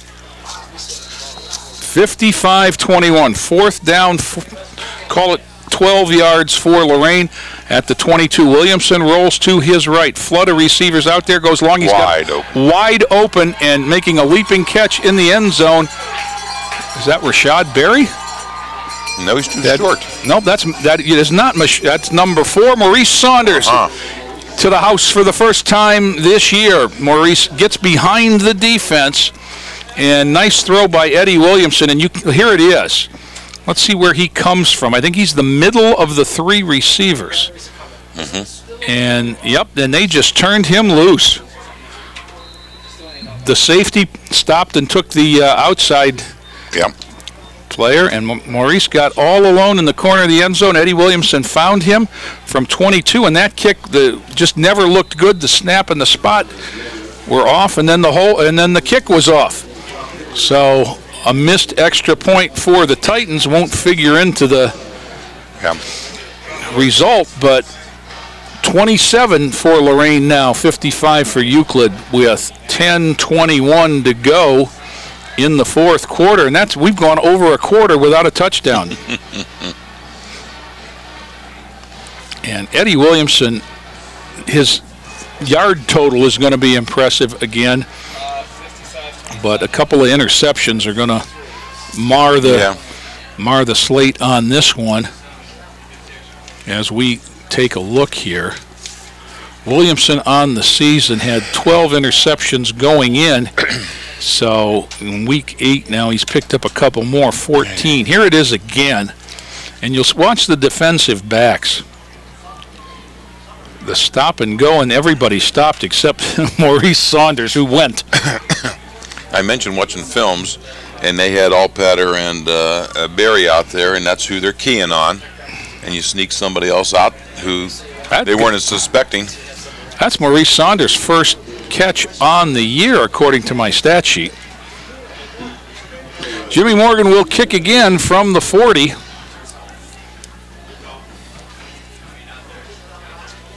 Puts it on the ground this time, bouncing free and out of bounds. Well, the good news is they touched it, so there's no penalty. The bad news is it's out over the 35 anyhow. But they had a chance at that one. Yeah. You know, if that takes an up hop there, we got a chance to recover that one.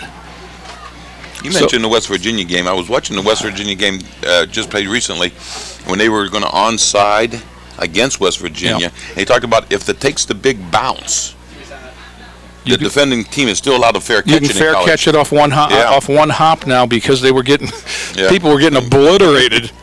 Now, that's not a high school rule. That's not a high school rule.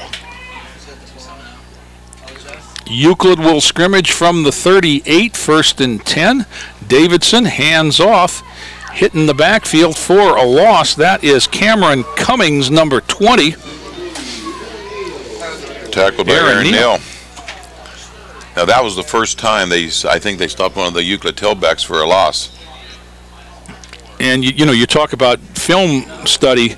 They have done a lot to neutralize Aaron Neal, who's been one of the more effective defenders for the Titans on the year. Same give to Cummings, and not much there. Maybe a short gain. There's a lot of Titans in on that one. Bottom of the pile, Malcolm Thomas. And number 30, Anderson Brown. I was looking in the Chronicle and the Journal in the county statistics. Both Malcolm Thomas and Aaron Brown are well up in the number of tackles. Davidson to throw, looks to set up the screen. Knocked down. Rashad Berry knocked that down, and it's a good thing, because if we started taking attendance over here, they were ahead 4-2. And a lot of the people that were out there were 70s and 60s. Yeah. So that means they had their linemen down there blocking. 4th and 13, and Euclid will kick. And that in the person of number 82, Terrence Duckworth. Williamson and Altpater back at about the 35. 9:10 to go. Clock stopped on the incompletion. Fair catch called for by Jordan. Altpater took it at the 41. And that's where the Titans will take over. So good job by the defense, 3 and out after the short kick. And Lorain looking to inch a little closer, look a little bit better in the morning paper, I'm afraid, is what we're doing here. 55-27 Euclid. It was 34-7 at the end of the first quarter, and 48-14 at the half. And 55-21 at the end of the third quarter, and it was Lorain with the only touchdown thus far in the fourth quarter. Williamson. Hyatt, you down there? Williamson looks to throw. Sherman Saunders on the wheel route down inside the 30 and pushed out of bounds. Going to get an extra half the distance there. Saunders run out of bounds at the 27, and when the flag hits the defender in the butt, you got to figure it's going to be on him. Yeah. And so they'll walk it down. Hyatt, you were right down there. What are you seeing, buddy? Well, today a lot of good things to work on for the Titans in the second half. A lot of good defensive stops, and they've finally gotten the offensive moving. They've outscored Euclid so far in this fourth quarter, and they're driving down the field again here. And when they're done marching this one off, it's going to be just inside the 15 to about the 14. And 1st and 10, 9:04 to go. And as you say, it's outscoring them in the second half, and 2 scores to 1 at this point. Williamson under center now. Saunders behind him, following Pablo Gonzalez off the right side. Inside the 10, down to about the 8-yard line. Well, that was a nice little cut he made. I think that play was designed to go out, but he's seen a hole right off tackle and cut into it. They're going to mark it at right at the 10. There's the outside foot plant, and he cut right off the rear end of the guard.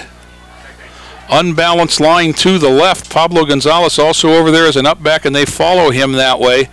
Saunders inside the 10 for sure, down inside the 5 to about the 3. They're going to stop the clock there. It's going to be a first down. And there's a flag. And so far after the whistle, got to be a dead ball, and got to be, there was only white shirts there. Well, I know Seth Medina had a great block downfield and knocked someone on his back. Personal foul. Now, I don't know if that's the person somebody took a swing at, or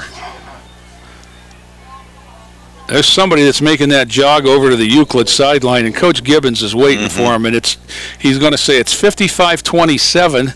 We're ahead. What are you thinking? So first and goal at the 2 for Lorain. 8:12 to go in the game, clock ticking.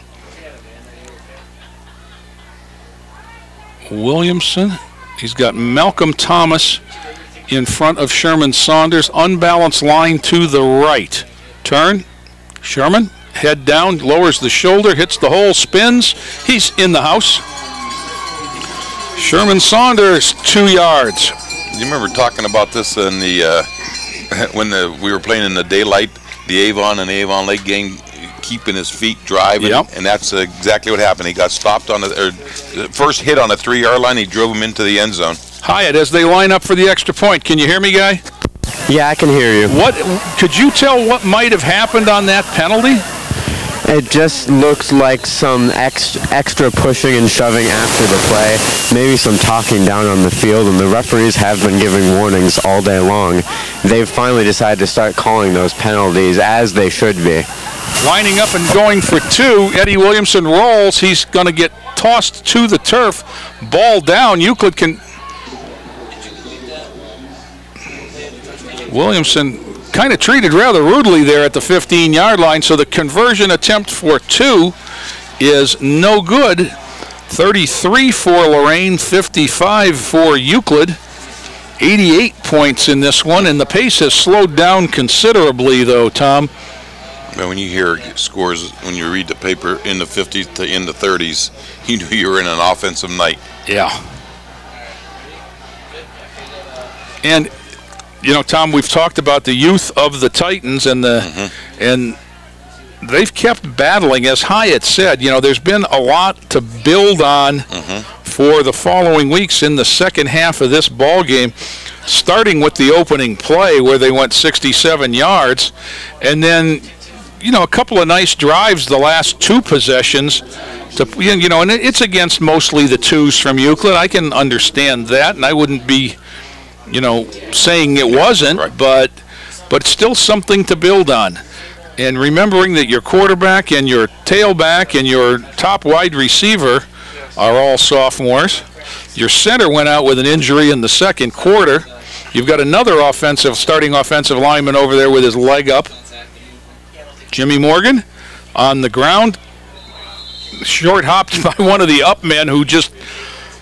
So that's the backup tailback. That's number 10, Bobby Just, who just fielded it like it was a one-hopper at second base and went down on it. He went a mandatory 10, just 10. And he can field it before 10. They were hoping it was going to bounce off of his hands and maybe bounce back into one of the Lorains coming down. You know, these are seconds. This line is the biggest second-team line I've ever seen. Yeah, they sure are. And that's the starting quarterback, Johnson, again. I think there might be Coach Gibbons might be a little bit frustrated, and he put his 1s back in. So gain of 6 there. You know, yeah, I think he might be upset that Coach Sola still has his 1s on, but you coach your team. And Johnson turns and gives again, and that is Melvin King down near the 40. Going to be 3rd down. They're bringing Ford in, probably for King. 7:15 to go, clock ticking, 3rd and 1. Lorain with a favorable spot defensively there, Tom. You know, you play your game, but why would you be putting your first back in? Well, Johnson takes it, turns, gives to, that's Ford, and he might be in the garage, and he is. Straight up the gut, 42 yards. And Euclid is on the board yet again with 6:50 to go in the 4th quarter. So they break the 60-point barrier, 33 and 61, looking for 62. And I've always been an advocate of letting your seconds play, but letting them play football. you don't have to take a knee just because you're Yeah. leading. But I have one key for if you're running up the score. If the person who scored your 60th point is the same person that scored your first point, you're probably... Yeah. And, well, he didn't score the first one. He carried the ball on the first 3 plays of the game. Yeah. Snap, kick, up, good.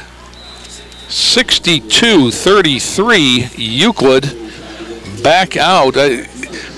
Tom, there was a time in the early days of the Ohio playoffs when margin of victory meant something. Yes, exactly, but it doesn't anymore. Does It wins not. a win, yeah. And, the Euclid's playoff scenario is basically win out and go, I believe. I don't know who their next 2 opponents are. But they have... I know their losses were to some quality teams. They lost to Menor. They lost to Glen Oak. Both of those teams are 6-1 right now. We don't know what they did tonight. Through the miracle of technology here, I'm going to try and pull it up on the internet while we line up for this kickoff. There's a gentleman from Worcester College who does I don't know if you've seen it. He's Eisel? No, his name is Drew Pastor. Oh, no, I haven't. And he predicts every game every year, and he'll tell you what each team's chances of making the playoffs are. And he's a statistics professor, and he is phenomenal in his accuracy, maybe more with regard to the playoffs than anything else. So we'll see what he has to say as the kick is off. And that's Jordan Altpater. Puts a paw on the ground and straightens up and comes straight up the middle out near the 35 before he's met by the defense. And Lorain will take over there.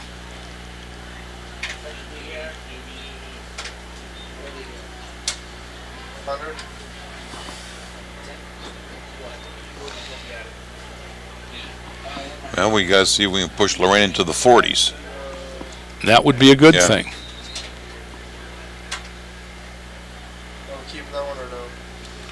Statistically, I wonder how many yards have been ran in this game so far.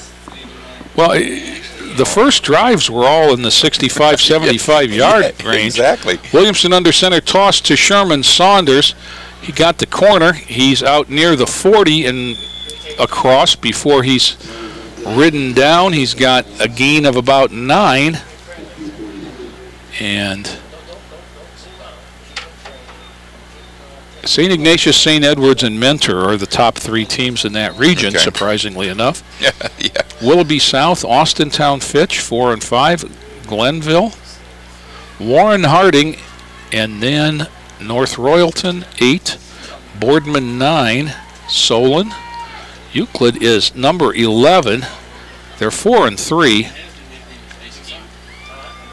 There's the first down run across the 50.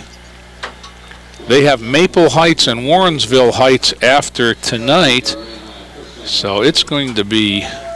See, they won't get very many points at all from Warrensville. Yeah, they say that this gentleman says they have a 1% chance of making the playoffs. Because of the last Because of the Warrensville at 1 and... And it'll be 1 and 9, what everyone's expecting. Sherman Saunders again running left outside across the 50 to about the 49. 5:35 to go as they unstack. Gain of 5 there. Now they'll bring it back to the 50. Let's credit him with 4. There you see the lead blocking of Pablo Gonzalez into the linebacker on that replay. Unbalanced line near side. Altpater and Melvin Saunders. Toss sweep this way. Sherman, 50, ducks the shoulder and stiff arm. Oh. Inside the 45. I think he might have got away with one there at the end. It scared me a little bit. There was a stiff arm. It wasn't anything but that. But it was close to the sideline, and I don't think he realized where he was. He was stiff-arming on the bench almost, yeah. As they have done a great job all night of stringing out the wide stuff. He got 5. Now he pops him there, and then he popped him again. Yeah, that was just kind of an air ball, the last one. 3rd and 1. Saunders again on the inside handoff. Has the first down near the 40, and that's one you might want to just get on tape right there because that's a new look on that play. I don't think we've seen that one. Yeah. But he came from the short wing that time. They'll wind the clock. 5 minutes exactly to go. Hyatt, another impressive drive thus far for the Titans. Yeah, we've been talking a lot about momentum this second half, and I think Euclid cares just as much about it as this Lorain High team. That's my guess as to why the starters were in last drive. They didn't want to go into this next game knowing that they were outscored greatly by this Lorain High offense in the second half. Well, Williamson tosses the little screen to Sherman Saunders in the middle of the field, down near the 35. For a gain of about 5. 4:22 to go as they spot it. I don't think we're going to see any timeouts, but I think the Titans would sure love another crack at the end zone. 95 points thus far, 62-33. Sherman Saunders from behind drags a couple Panthers inside the 35, maybe 2 on that carry. 3rd and 4. Yeah, you know they have 2 more downs because they're in 4-down territory. Malcolm Thomas will come in as the up back. You know they're going to go to the 3-man eye. Maurice Saunders comes out. I think I called him Melvin a moment ago. I'm sorry. Aaron Neal also in at the tight end on the near side. Rashad Berry far side. This is as 1920s as you can get. I formation double tight. Saunders hit, makes a cut, not going to get anywhere near the first down. And there's 2 schools of thought there, isn't there, Tom? One of them says you button it all down and just run behind everybody. And the 21st century way is spread them out and make some seams. And Euclid's flowed to those seams.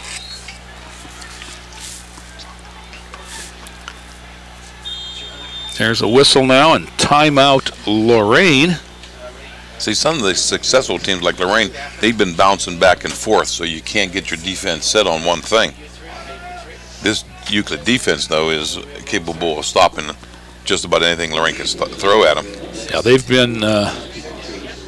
been impressive, and right from the beginning, and so have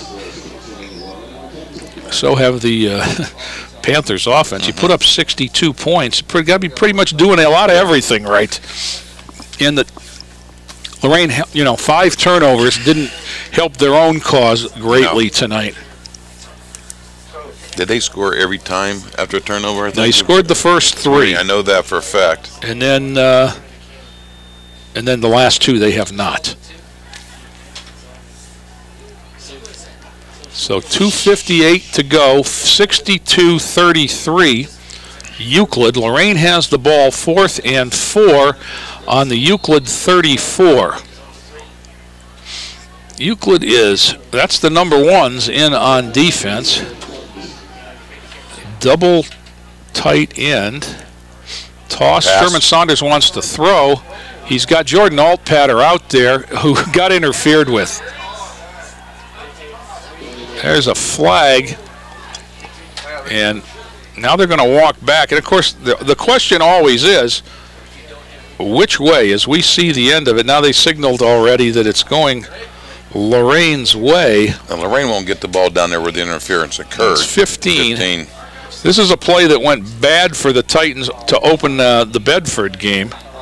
And there it is, as Altpater tries to come back to get the ball. He just got impeded by the defensive back. Not the most severe case of pass interference you've ever seen, but it'll take the ball inside the 20, and the Titans in the red zone once again, 1st and 10 at the 19. 2:51, clock stopped on the penalty.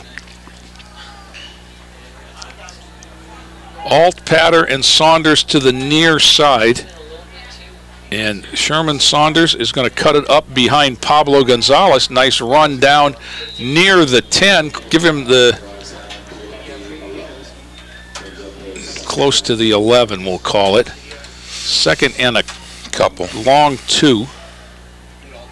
2:30 and the clock is running. Lorain has 1 timeout remaining. Williamson going to be in the gun this time. Sherman Saunders now in motion. There's the jet sweep, and he's got the ball, and he's going nowhere. Going to battle and get back near the line of scrimmage. That was to the short side, and they haven't been fooled by that, because I think that motion is about the only time we run that is when we're going to run the jet sweep. I'd like to see him do that, fake it to him, and let Williamson carry it off of that fake the opposite direction. I'd like, or fake it to him and run the wheel route with him. Yeah, or with him. Of course, if it's a good enough fake, they'll tackle him. That's what yeah, that's exactly what you want. But you want the counter action with the quarterback going the opposite direction. Minute 33, clock ticking. Saunders to the left of Williamson. Everybody else is out to the right. Straight back, looks to throw. Now he pulls it down. He's going to run 10-5. Eddie Williamson to the house. Yeah. Good decision. And everything was covered. He found the open little seam of the opposite direction and took it all the way. And Williamson breaks the century mark in points for this one. Lorain 39, but Euclid 62. Minute 20 to go.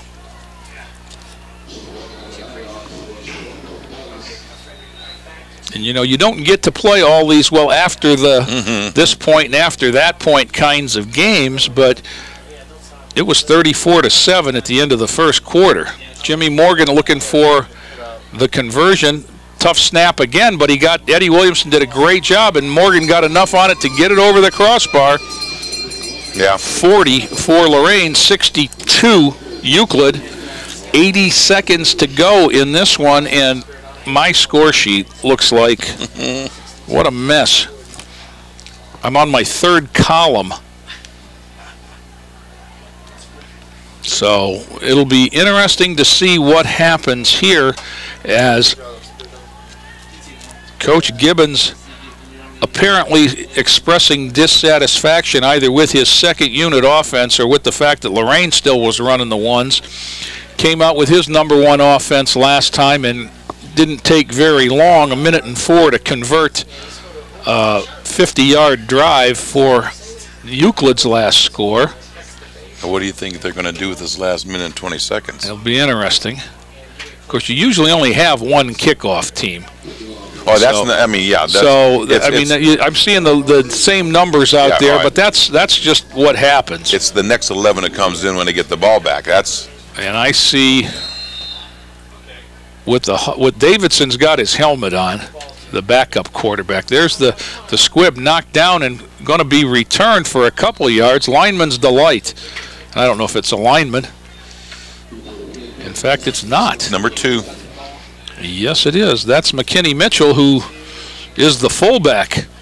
Got a chance to carry the ball and get in the end zone earlier tonight.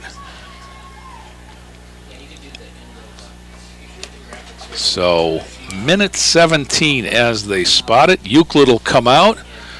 I see dirty uniforms, but it looks like it's the #2s.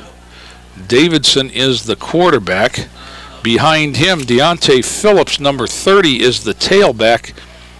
He's maybe had a couple plays, but certainly the message was sent, received, and Euclid going to play this one out. Phillips got out to the 50 before he got tripped up. I think Aaron Neal might have got a part of him. Here's what I was saying. I don't mind if they run the ball wide. I don't care because they're doing it with their seconds. Let these kids try to play football the way you're supposed to play football. And Lorain still with a largely first defensive unit in there, but that's a young unit too. Letting the clock run down is Davidson. Now he calls for the snap, turns, hands off. Same play, bounce to the outside. He's got the corner and a lot more. Dragged out of bounds is Deontay Phillips, but not before. I don't think he, I guess they didn't call him out of bounds. No. Now they'll stop it to move the chain. 26 seconds to go. Inside the 35 to the 34. Clock stops as soon as the chain. Now they wind that. Well, they didn't wind it. Now they go. They're running now. Davidson again calls for the same play. Phillips hit by that's Jerome Watkins, 48. Toss him down. We're under 10 seconds, and that ought to be the last play of this ball game. The outcome's been decided since the first quarter when Euclid just took control of this thing. But the Titans kept battling, 62-40, Euclid on top of a wild one. And we'll be back to wrap this one up right after this timeout.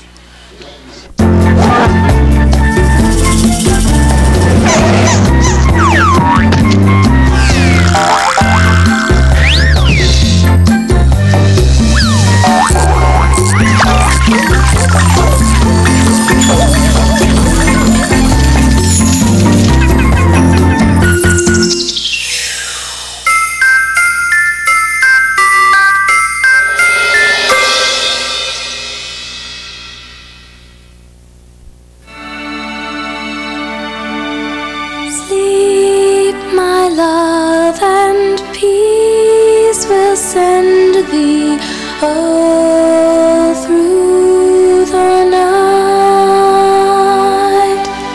Guardian angels will attend thee all through the night.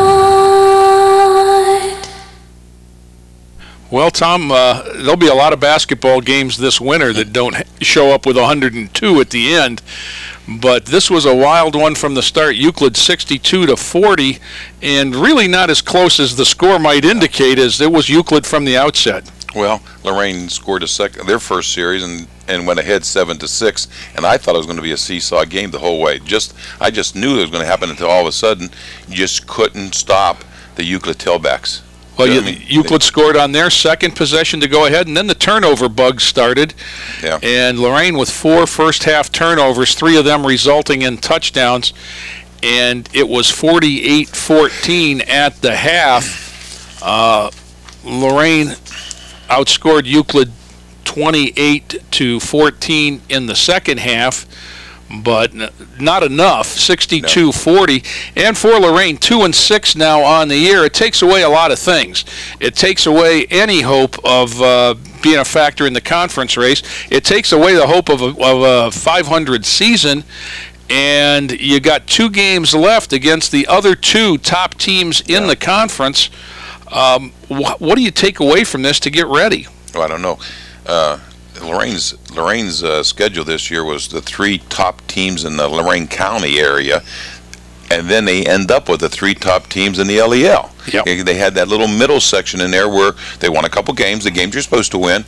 They lost some real tight ones, but now they're into the heart of the schedule again. So the next 2 games are going to be tough, but they can win them.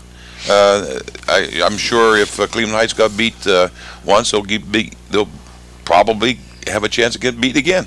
Well, and for Lorain, I mean, the bright side, 6 touchdowns by 6 different players.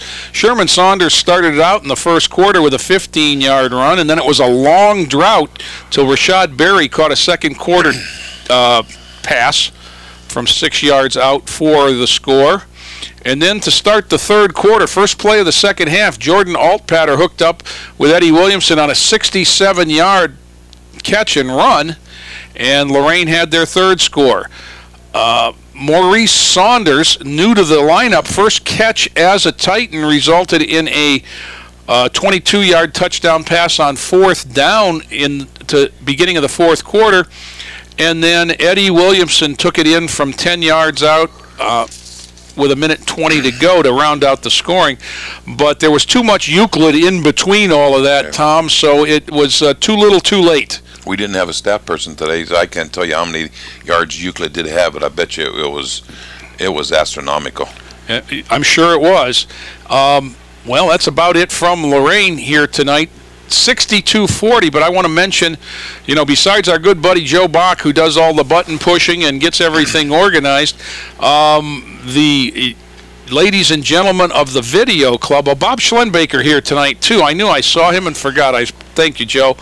But from the video club, Emily Stamp, Amanda Hefka, Isaiah Pagan, Jay Santana, Zachary Truman, Spiridon Golgus, and Hyatt Hernan. And it was a cold night, and they were troopers, and we appreciate greatly their support. And every time I walk into this room, I shake my head, Joe, at what you have made TV 20 into. It's a great thing and a wonderful thing for Lorain City Schools. And we thank you, buddy. But tonight, 62 Euclid, 40 Lorain for Tom Bauer. This is Jay Ferguson saying have a good night, everybody. This has been a production of Lorain City Schools, TV 20 WLCS.